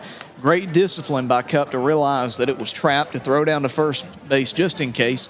The throw was a bit offline. A great stretch over there at first base by Zane Barrow to retire that out. It was good teamwork all around on the 6-3 putout. Coach Lofton over there with a quick discussion with the field umpire out there who made the out call. May have been asking if there was a way, maybe trying to get an appeal, but that was not granted. So 1 out here and a great defensive play. Again, another gem by Dylan Cupp. Carden 0 for 1 with a strikeout and a walk. A run scored. The first pitch, a called strike. Peter on the outside part of the plate, 0-1. The 0-1 to the second baseman, swings and misses. Now he's behind 0-2. I'd have thrown that one even harder than the first pitch. A couple of fastballs to start out this at bat by the senior, Corbin Gazort. 1 away in the inning, the 0-2 to Carden. Checks his swing. He went, says the first base umpire. They tag him out as it was a drop strike 3, now 2 out. said that was close. I was not 100% positive that he went around, but the field umpire rings him up, and then, of course, great instincts there by Eli Barrow to immediately apply the tag as soon as it was on the ground. 2 out, nobody on for Ethan Hill. Hit by pitch and walked. And the first pitch is low, ball 1 to the center fielder. Good looking pitch, but it did miss a bit down low. I'm sure Corbin would love to get this final out here so he can face Lofton with nobody on base in the 5th inning. The 1-0 to Ethan Hill. Strike called on the outside part of the plate. It pushed Hill back a bit, but it curved inside and crossed the plate.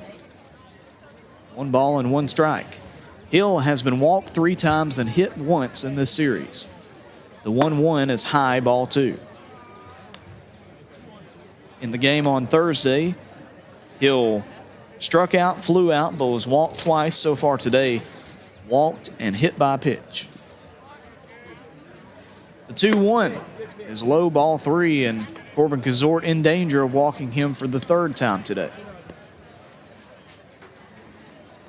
Bryson Lofton waits on deck with 2 out. Hitters count to Ethan Hill. The 3-1 from Kazort is low and outside, ball 4. That one pretty much in the dirt, and a base runner is aboard with 2 out. Now batting for the Raiders.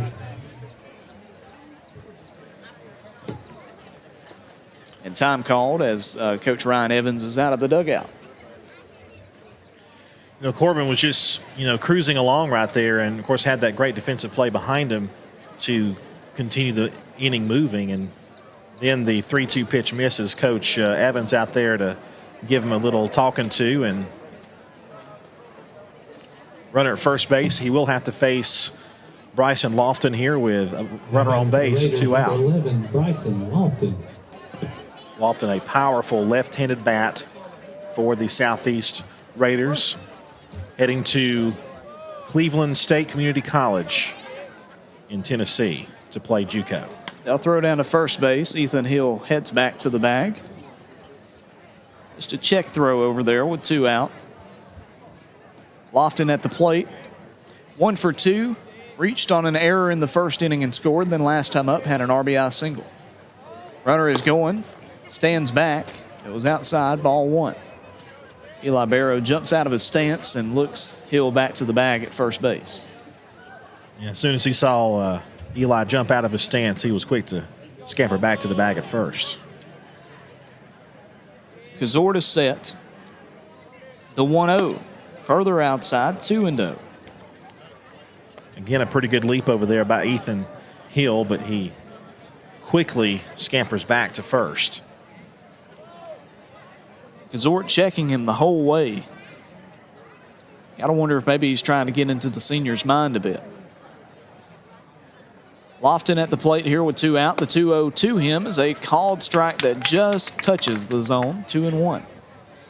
Outside part of the plate against this left-handed batter. 2 balls and 1 strike. Checks Hill at first base. He'll throw down. Pretty good pickoff, but Hill is back in time. 2 balls, 1 strike, 2 out. Cedartown 9 and Southeast Whitfield 3 here in the top of inning number 4. The 2-1 to Lofton. Just missing high, and now a hitter's count, 3-1. Johnny Vega, the cleanup hitter on deck, and you don't want to walk anybody to get to him, but you certainly don't want a fastball down the middle or a hanging breaking pitch to Lofton here. The 3-1, low and inside, and runners will take first and second after a walk puts Bryson Lofton aboard. Hill was running either way on that pitch, and he holds up at second base. And Logan, I don't know if that's really a bad, if there's such a thing as a good walk. I think that's it. You don't want to give him anything that he can drive, and then you just take your chances with the next batter, runners first and second. And now you go to Johnny Vega, who was the starting pitcher, now probably just DH. Or either he went to another position. Vega with a walk and a single in this one. The first pitch to him is a strike called on the inside part of the zone, 0-1. Also, what you got to think about is, feels like Bryson Lofton's starting to figure out Cedartown pitching a bit. If you walk him, it's not the worst thing in the world. It's much better than an extra base hit. Vega here at the plate. The 0-1 to him is right in the zone, 0-2. I think that's the thought here is go after this next guy. And he's thrown two good pitches on the edges and has an 0-2 count. 2 away in the inning. Cedartown up by 6 runs. The 0-2 from Kazort. Strike 3 called right down the middle. And Cedartown gets out of the jam with no harm done. We head to the bottom of the 4th now. Cedartown 9 and Southeast Whitfield 3 here on WGAA Radio. Are you ready for steel? Equipment, that is. At Croker's Hardware in Cedartown, we've got all the steel equipment. Blowers and shredder vacs, chainsaws, augers and drills, trimmers and brush cutters. We're very proud to be a retailer for the steel product line. As an independent dealer, we can provide many services that the big box chain stores just can't match. Our friendly and knowledgeable staff is always ready to help you select the equipment that meets your specific needs. So call Croker's for a steel today. That's 770-748-4842 to learn more about steel in Cedartown. One of the pillars of a strong community is knowing your neighbors. We believe it's important to know your neighbor. To know that the person down the street selling you your car is the person you'll see grilling with you at the block party. It's important to be a part of a community, and Peach State Ford is proud to be a part of historic Cedartown, Rockmart, and Rome, and even prouder to be rated one of the best in the country in customer service. Nobody knows trucks or people like Peach State Ford. 2076 Rockmart Highway, Cedartown, 866-872-6660. Cedartown High School Baseball is on the Big Double A.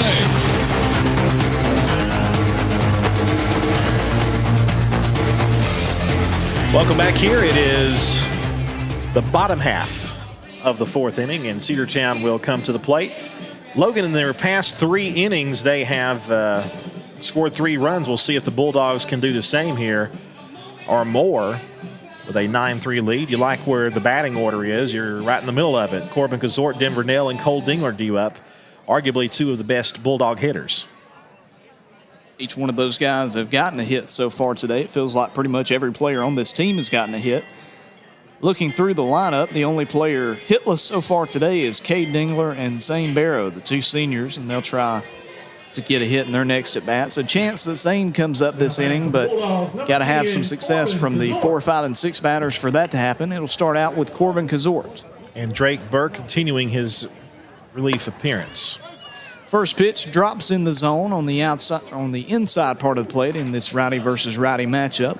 No balls and 1 strike to Corbin Kazort. The 0-1 to the senior. That one missing outside, 1-1. Corbin 1 for 2 so far today. A single, a run scored, and a strikeout. Trying to make up for that K in this plate appearance. The 1-1. Soft grounder towards first base. Gann will field it and tag the bag for the first out. That one not making solid contact for the senior, and Corbin heads back to the dugout.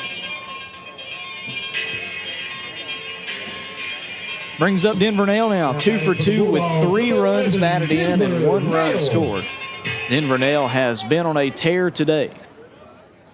Bases are empty. Not sure if he'll get an RBI. Maybe he can hit it out of here. We'll see. Way off speed pitch that time. And it's a called strike on the upper part of the zone and no balls and 1 strike. That one not breaking the speed limit on East Avenue. The 0-1 low and outside pops away from the catcher, 1-1. Evens up the count.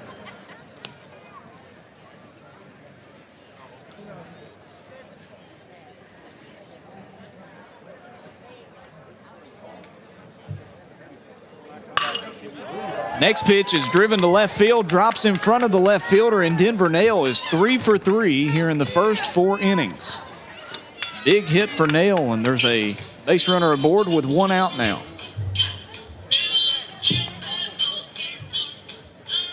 Now batting for the Bulldogs, number 7, Cole Dingler. So a big hit there for Denver Nell. Sophomore second baseman is aboard with 1 out. Brings up Cole Dingler now. Dingler 1 for 2 with an RBI single in the first inning. Takes the first pitch for a called strike on the outside edge. No balls and 1 strike. One away here in the bottom of the fourth inning. The 0-1 from Burge is inside 1-1. Or Burke, I believe. Drake Burke, the right-handed reliever for Southeast Whitfield, came into the game to take over for Johnny Vega. Big lead at first base and time called. Invernale heads back over to the bag. 1 ball, 1 strike the count to Cole Dingler, the freshman, 1 away here in the bottom of the fourth inning. Runner going for second. Strike called. Throw down to second is not in time. Invernale with another stolen base, and he's at second now. 1 ball and 2 strikes to count to Cole Dingler. It's a good pitch to run on there, and Bulldogs have really been running a lot here in the past several games. The 1-2 from Burke. High chopper towards second base. Moves the runner over. Pops away from the second baseman. And everybody's going to be safe. Cole Dingler gets aboard after that one pops away from the second baseman. Runners at the corners with 1 out. Now, that definitely was an error. We gave Cole an error earlier in the game, but we turned it back over to a hit. That definitely was an E4. Number 20, Eli Barrow. Now Eli Barrow at the plate with runners at the corners. Dogs trying to score here in the bottom of the fourth. 9-3 lead for Cedartown. Dingler going for second. Ball is high, and they don't even attempt to throw. Runners at second and third now with 1 away, and 1-0 the count to Eli Barrow. Eli 1 for 2 with a single, a fly out, and a run scored for the sophomore. The 1-0 is crushed to left field, down for a base hit. That'll score 1. They're sending the second runner, and Cole Dingler is going to be safe. He gets around the tag attempt by the catcher. He just didn't even follow through that time. No. He stuck his arm out. You've got to play it through, or else if he continues, he may tag Cole Dingler out. Instead, Dingler safe, and Cedartown leads 11-3. That's for sure an out if he tries to lean in to get the tag, but he just didn't do it. I'm not sure if he saw where the runner was or not, but regardless, Cedartown takes advantage and leads now by 8. It's 11-3. Eli now 2 for 3 with a run batted in. He's relieved for Britt Baxter. Britt scored last inning as he courtesy ran for the sophomore. Now Zane Barrow comes up to the plate. He's hitless so far. Does have a walk, but struck out his last plate appearance. The pitch is low, ball 1. Bulldogs leading 11-3 here in the bottom of the fourth inning. On WGAA Radio 106.1 FM and AM 1340, also on Facebook Live, YouTube, and on the NFHS network. The 1-0 to Zane Barrow is bounced up there. 2 balls and no strikes. Dogs leading by 8 runs here in the bottom of the fourth, and with only 1 out, trying to increase that. 2-0 to Zane. Grounder left side and foul. Makes it 2-1. Xavier Holliday standing on deck, hoping he'll come up, as there's 1 out here in the bottom of the fourth. Cedartown scored 3 runs in every inning so far. They brought across 2 here in the bottom of the fourth. 2-1 to Zane is popped up left side of the infield. Should be playable. Third baseman in foul territory will catch it for the second out. P5 for those keeping score at home. Third baseman catching the pop-up, retiring Zane Barrow, and that brings up Xavier Holliday.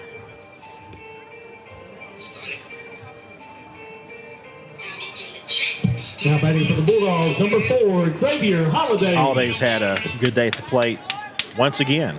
Getting the nod today. Number 9 hole batter, 1 for 2 with a run scored. The first pitch to him is going to be through for a base hit. Baxter going for third. The throw comes into third and caught by the third baseman. Now to second base, and Xavier safe. Great base running by Xavier Holliday and by Britt Baxter as well. As soon as he saw the throw going toward third, he bolted to second base, and he makes it safely. 2 runners in scoring position now with 2 out for guess who? Dylan Cup. I think they walk him right here. Cup had a 2-run double in his last plate appearance. That was last inning. But then you got Reese Tanner, who's really, he's got a couple of RBIs himself, and looks like they're going to make a pitching change. So Coach Lofton makes the call to the bullpen. 11-3 lead for the Bulldogs with 2 outs here in the bottom half of the fourth. We'll come back after this. Live Wire Surplus. Stop in today at 546 North Main Street. New items are arriving all the time. At Live Wire, they have unbelievable deals on lawnmowers, weed eaters, and leaf blowers. But that's not all. How about your patio? Live Wire has top-of-the-line grills, patio tables and chairs, fire pits, and so much more. All fresh off the truck, brand new, still packaged, and priced to sell. Live Wire Surplus, 678-861-5021. Take your truck. You're going to need it to load up on the savings. You know texting while driving is dangerous. That's not new information. Yet most people admit to doing it anyway. Drivers are 23 times more likely to be involved in a car accident while texting. Know the facts and wait to text. The danger is real and it applies to you. Auto Owners Insurance. The no problem people. Information provided by Virginia Tech Transportation Institute. Burgess Insurance Services in Rome, 222 North 5th Avenue Southwest, 706-234-5680. And in Cedartown, 114 South Philpott Street, 770-748-4165. Bradford's Drug Store on North Main Street in Cedartown is your locally owned and operated Good Neighbor Pharmacy. Bradford's accepts most prescription plans, and remember Bradford's for all of your gift and decor needs. Bradford's pharmacist takes time to get to know you, explain your medication, and answer any questions that you may have. Go by and see Bill Brewster and all the fine folks at Bradford's the next time you need a prescription filled. Also use their convenient drive-thru. Bradford's Drug Store, 500 North Main Street, Cedartown, 770-748-3100. And all the folks at Bradford say, go Dogs. Cedartown High School Baseball is on the Big Double-A.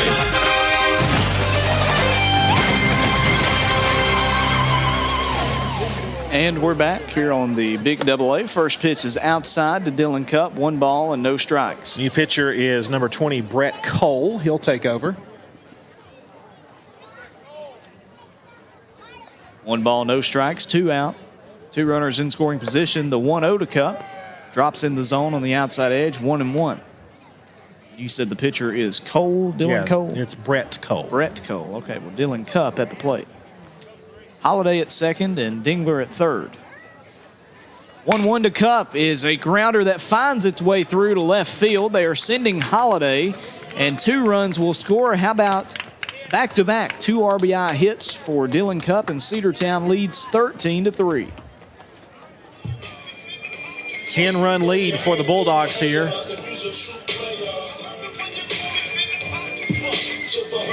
Dylan Cupp at first. Number 2, Reese Tanner. And excuse me, I said that was Dingler at third base. Actually, it was Britt Baxter. So Baxter scores for the second time today. Holiday follows behind him. Cupp steals second base on the first pitch. It gets away from the catcher. If he doesn't slide in, he may make a big leap towards third. So Dylan has tied the school record in stolen bases. 1 more, he'll have it. Third base 90 feet away. Will he try it right here? I would not be surprised. Reese Tanner at the plate. He's going for third. Throw will not be attempted, and congratulations to Dylan Cupp, the sophomore, has the school record for stolen bases. That's his third today, and he needed 3 to break the record. And he's done it, and he gets a high five from Coach Gavin Johnson and a pat on the back. Tanner here at the plate with 2 out. The 2-0 to the sophomore, grounded right side and foul. Cedartown has scored 4 runs this inning, breaking the streak of 3 innings with 3 runs each. 13-3 Bulldogs on top. And if I'm correct, if the Dogs can retire the side without allowing a run in the top of the 5th inning, this will be a run rule. That'll be fouled away, 2-2. And fouled off the fists that time of Reese Tanner. Reese is 2 for 3 with 2 runs batted in and 1 run scored. Cade Dingler on deck, hitless so far.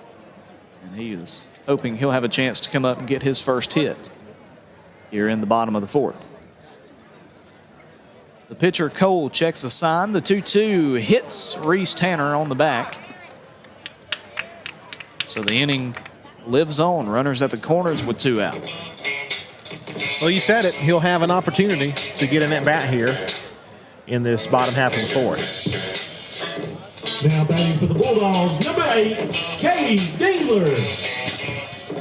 Cade coming up. He had a sac fly that scored a run in the first inning, earned a walk in the second inning, and had a hard hit ball last inning, but was caught by the center fielder. So officially, 2 flyouts, one of those a sacrifice. He's 0 for 1 with a walk scored. Reese Tanner at first base. Dylan Cupp at third base with 2 out. 13-3 Bulldogs. Tanner goes for second. They, again, don't even attempt to throw. The pitch was high, ball 1. Cade is the 9th batter of the inning. Corbin Kazort started out the inning with a ground out, and he waits on deck. The pitch from Brett Cole is smashed to left center field. There's a base hit for Cade Dingler and 2 more runs for the Bulldogs. Cade is hustling for second base, and he'll stand there with a 2-run double. 15-3, Cedartown leading here in the bottom of the 4th. That's going to be a run rule. So walk-off hit. The 12 runs and 4 will be the rule, and the Bulldogs win game 1 by the final score of 15-3. And it was Cade Dingler's first hit of the day that was the walk-off hit. And we'll come back and wrap this one up. Cedartown with an offensive explosion here in the first of the doubleheader, winning it 15-3. Back with our final wrap-up of Game 1 right after this. Cedar Valley Golf Course has been the place to play golf in Cedartown and Polk County for nearly a century. Locally owned and operated since 1924, Cedar Valley Golf Course offers 18 holes of some of the most beautiful fairways and greens in the area. Cedar Valley Golf Course is a proud supporter of the Cedartown High School Bulldogs and the greater Cedartown and Polk County region. Call for tee time 770-748-9671, located just south of Cedartown at 1811 Buchanan Highway. Cedartown's original golf course, Cedar Valley Golf Course. Cedartown Automotive is your one-stop for all your automotive needs. For oil changes, new tires, or tire repair, brake work, tune-ups, air conditioner service, or repair, think of Cedartown Automotive. Cedartown Automotive is a longtime supporter of Cedartown High School athletics here on WGAA. Cedartown Automotive on East Avenue in Cedartown. Give them a call today. It's 0749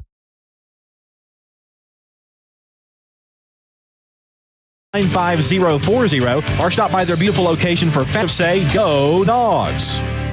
Cedartown High School baseball is on the Big Double A.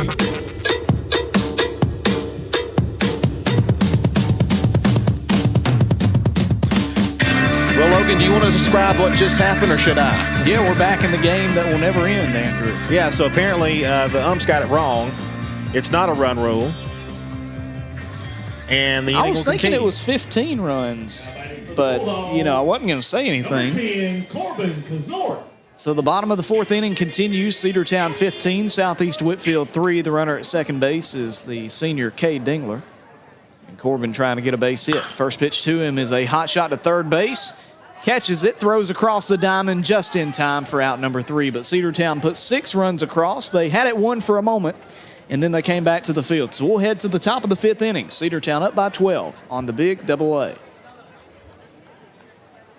Daniels Green Services and Handyman, your best choice for total home renovation or even small projects. 770-862-1240. 770-862-1240. Painting, siding, concrete, windows, pressure washing, flooring, drywall, doors, roofing, electrical, and even lawn care. They're fully insured and will do a great job. Check them out on Facebook, Daniels Green Services and Handyman, your best choice. 770-862-1240. Rocky and Patty Tillery, 2 Cedartown High School graduates, and they stayed right here in the county and went into business. They employ right at 100 people, and they've been doing that for a long time. Most of their work is from out of the county, but they want to push our youngsters here, no matter what they're doing, Little League, Pony League, high school baseball, basketball, football, and soccer, and that's Polk County Public Service. They appreciate serving you. Cedartown High School baseball is on the Big Double A.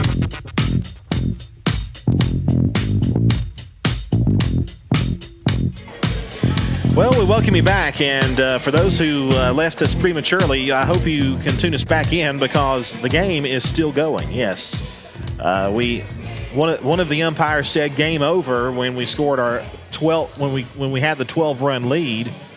And then they waved everybody back out there saying, nope, it's not a run rule. Now we've got to go through the top half of the 5th inning.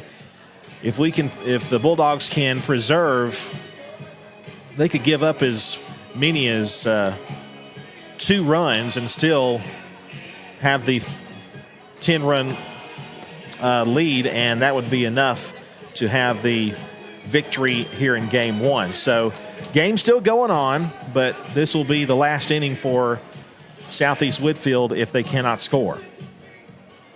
And the new pitcher for the Bulldogs out there is Cam Jackson. Cam Jackson, the senior, who has, of course, recently announced that he is committed to continue his academic career and baseball career at Shorter University. And he's completing his warm-up tosses. By the way, somebody mentioning in the comments asking who held the record previously, Miles Mingy had the stolen bases record. And that's a pretty recent record, too, so we all know what an impressive resume Miles Mingy has had as a Cedartown Bulldog. And really, with the exception of the height, of course, but you could say a lot of similarities between the two there. Now the warm-up tosses continue. Cam Jackson will try to close out this game, and we can move on to Game 2. Looks like Coach Lofton has also made the umpire aware of maybe a few changes that he'll have in the batting order when we resume play here. So 15-3, we are in the top half of the 5th inning. Final line for Corbin Kazort. The senior goes 4 innings, gives up those 3 runs, but only gave up 2 hits. The problem, 7 walks. It's something the senior will try to clean up before his next appearance, which will likely be next week against Heritage Catoosa. Yeah, that would be in the second and third game of that series, or the second game of the series, if his rotation goes like it normally would. Well, Cam Jackson, the new pitcher for the Bulldogs, and he'll face the DH Kobe Patterson. It'll be Patterson, Gentry, and Inslee due up for the Raiders here in the top of the 5th inning. And we'll see how Jackson tries to bounce back. Had a tough outing on Tuesday, allowed a lot of runs in that 7th inning. We'll see what he can do. First pitch is wild. Bounces up there and away from the catcher. The new catcher is, I believe, Cade. Cole Dingler. Cade is catching. So Cade Dingler catching. Okay. And looks like Eli Barrow is playing third base. He is. Some defensive changes for sure for the Bulldogs. The 1-0 to Patterson also doesn't make its way to the catcher. Also at shortstop is Reese Tanner, and Dylan Cupp is in center field. Looks like Trent Johnson is playing first base. The 2-0 to Patterson is smacked to center field. Dylan Cupp calls it off and catches it for the first out. And I tell you what, he showed some pretty good things tracking that fly ball down, didn't he? He sure did. I'm trying to look at some other changes. Looks like Denver Nell is still the second baseman. I believe Cole is still out there in right. He is, and Tony Ware. And Tony Ware is in left. So Carson Tanner's right. Britt Baxter's in right field. So a whole lot of defensive substitutions here for the Bulldogs. 1 away. Here's Gentry. First pitch to him is a swing and a miss on a low outside pitch with a lot of movement. Gentry trying to get his first hit. He was walked in the first inning, grounded out on 1 pitch in the 3rd inning. He was part of that 1-2-3 inning. The 0-1 to him started outside of the zone, curves right down the middle and swings too late. 0-2 the count. Camden Jackson trying to shut this game down here in the top of the 5th inning. Cedartown 15, Southeast Whitfield 3. And the 0-2 hits him. Free pass issued with 1 away, an 0-2 count. A hit by pitch puts Jacob Gentry aboard. And that'll bring up the catcher, Brady Inslee. Now batting for the Raiders, number 6, Brady Inslee. Jackson will try to put that behind him here with 1 out. Inslee 0 for 2 with a pair of ground outs. Gentry with his lead over at first base. Not a big lead. The pitch to Inslee, fouls it away. No balls and 1 strike.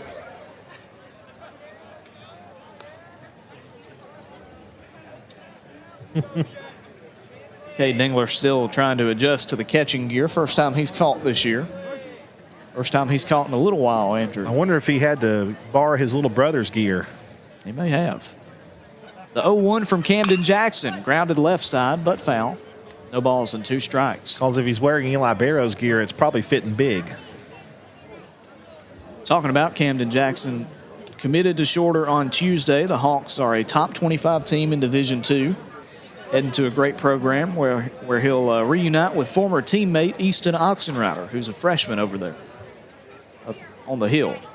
The 0-2, swing and a miss, strike number 3 and out number 2 here in the 5th inning. Inslee down on strikes. 2 away, that'll bring up Jarrett Gann, the first baseman. Gann 0 for 2 with a pair of strikeouts, 1 looking, 1 swinging. Runner at first base is Jacob Gentry.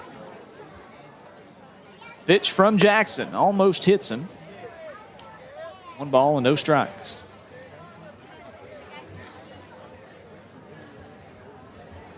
Southeast scored 1 run in the first inning, 2 in the second inning. Since then, they have not scored.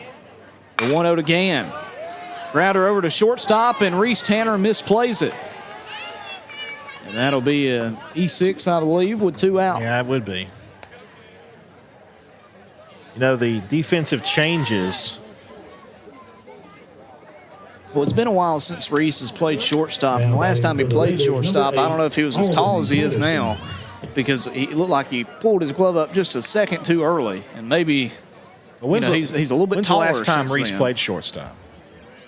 Yeah, his dad, Carson, doesn't even know. First pitch of this at bat is fouled right side. Will it get out of play? It will. This is the number 9 batter, Alden Patterson. No balls and 1 strike against him with 2 out. Patterson, victim of a strikeout in inning number 2 and a ground out last inning. Gann at first base and Gentry at second base.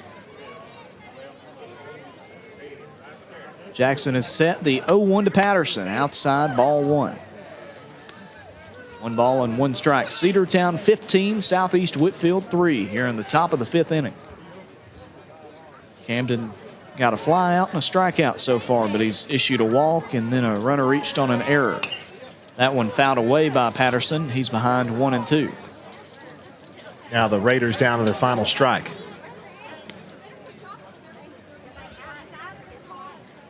Cedartown scored 3 runs in the first, 3 in the second, 3 in the third, and then 6 in the bottom of the 4th. Up 15-3 and trying to close it out. The 1-2, outside, ball 2. Patterson just holds back on that one.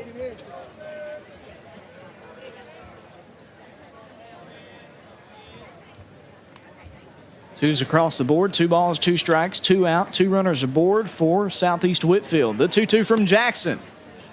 Outside again, ball 3.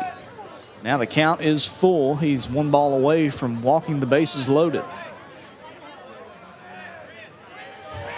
3 balls, 2 strikes, 2 out. 12-run lead for Cedartown. A strike away from Endicott. The payoff pitch inside, ball 4, and they are loaded.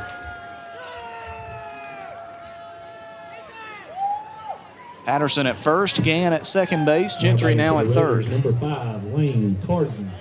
Brings up Lane Carden now, the second baseman.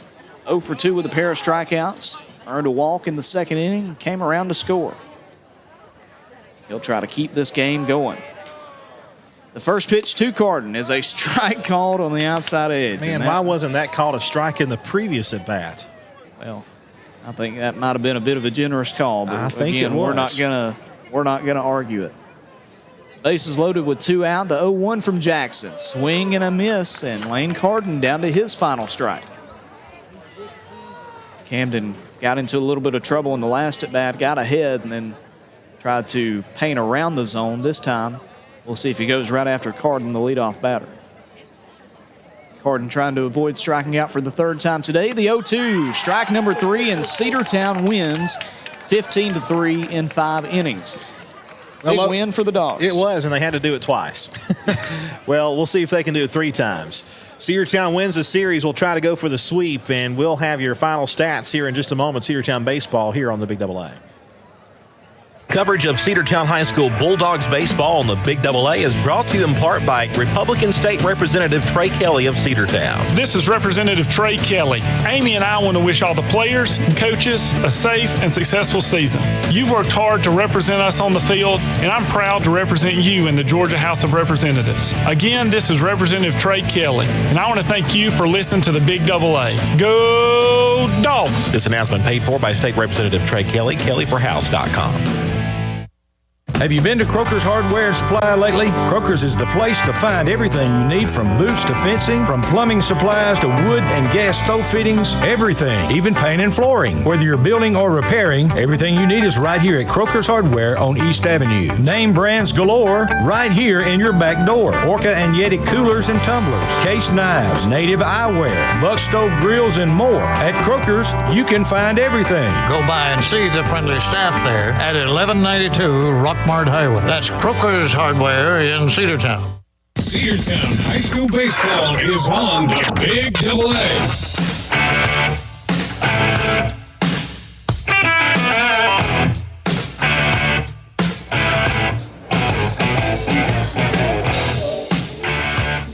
Cedartown wins 15-3 in 5 innings. The Bulldogs improved to 11-3 in region play. They improved to 16-8 on the year. And more important, they win this series against Southeast Whitfield. They keep their hopes for a region championship alive. Andrew, big win for Cedartown, just what you wanted to see after almost blowing that lead in Dalton on Tuesday. Yeah, no doubt about it. Cedartown really just came out swinging and were aggressive from the start, base running aggressive, hitting aggressive, and not just tapping balls, and getting infield singles. There were 1 or 2 of those, but just striking the ball hard. Now, here's the thing, though. Heritage Catoosa, when we play them next week, they're not going to be like this. They're going to have some guys. I would say Heritage and Cedartown match up pretty closely with each other. So it's going to be a bit different next week, but we do enjoy this win here, and the Dogs will look to make the sweep. Now, this is an important game coming up because the Bulldogs really must win this game in order to keep themselves in contention for a region championship. That way they could still control their destiny when they play the Generals next week. But a good game for the Bulldogs, 15-3 in 5 innings. Looking at the final stats, Dylan Cupp, pretty much a perfect day at the plate. 2 for 2 with 4 runs batted in, 4 runs scored. He was walked twice. Reese Tanner was 2 for 3 with 2 runs batted in and 2 runs scored. Denver Nell 2 for 3 with 2 runs and 1 RBI. Eli Barrow 2 for 3 with 2 RBIs. And Xavier Holiday 2 for 3 with 2 runs scored. You had 3 runs batted in on a 1 for 2 day for Cade Dingler. Corbin Kazort was 1 for 4. Cole Dingler was 1 for 3 with a run batted in and a run scored. Britt Baxter scored twice. Eli Barrow 2 for 3 with 2 RBI. Zane Barrow 0 for 2 officially, but did get walked and scored. So everybody for Cedartown either got a hit, got a run batted in, or came home to score. Looking at defensively, Corbin Kazort pitched 4 innings, allowed 2 earned runs on 2 hits and 6 walks, but he had those 6 walks and 2 hit by pitches. He did have 7 strikeouts, though. A great day pitching for Corbin Kazort, all things considered.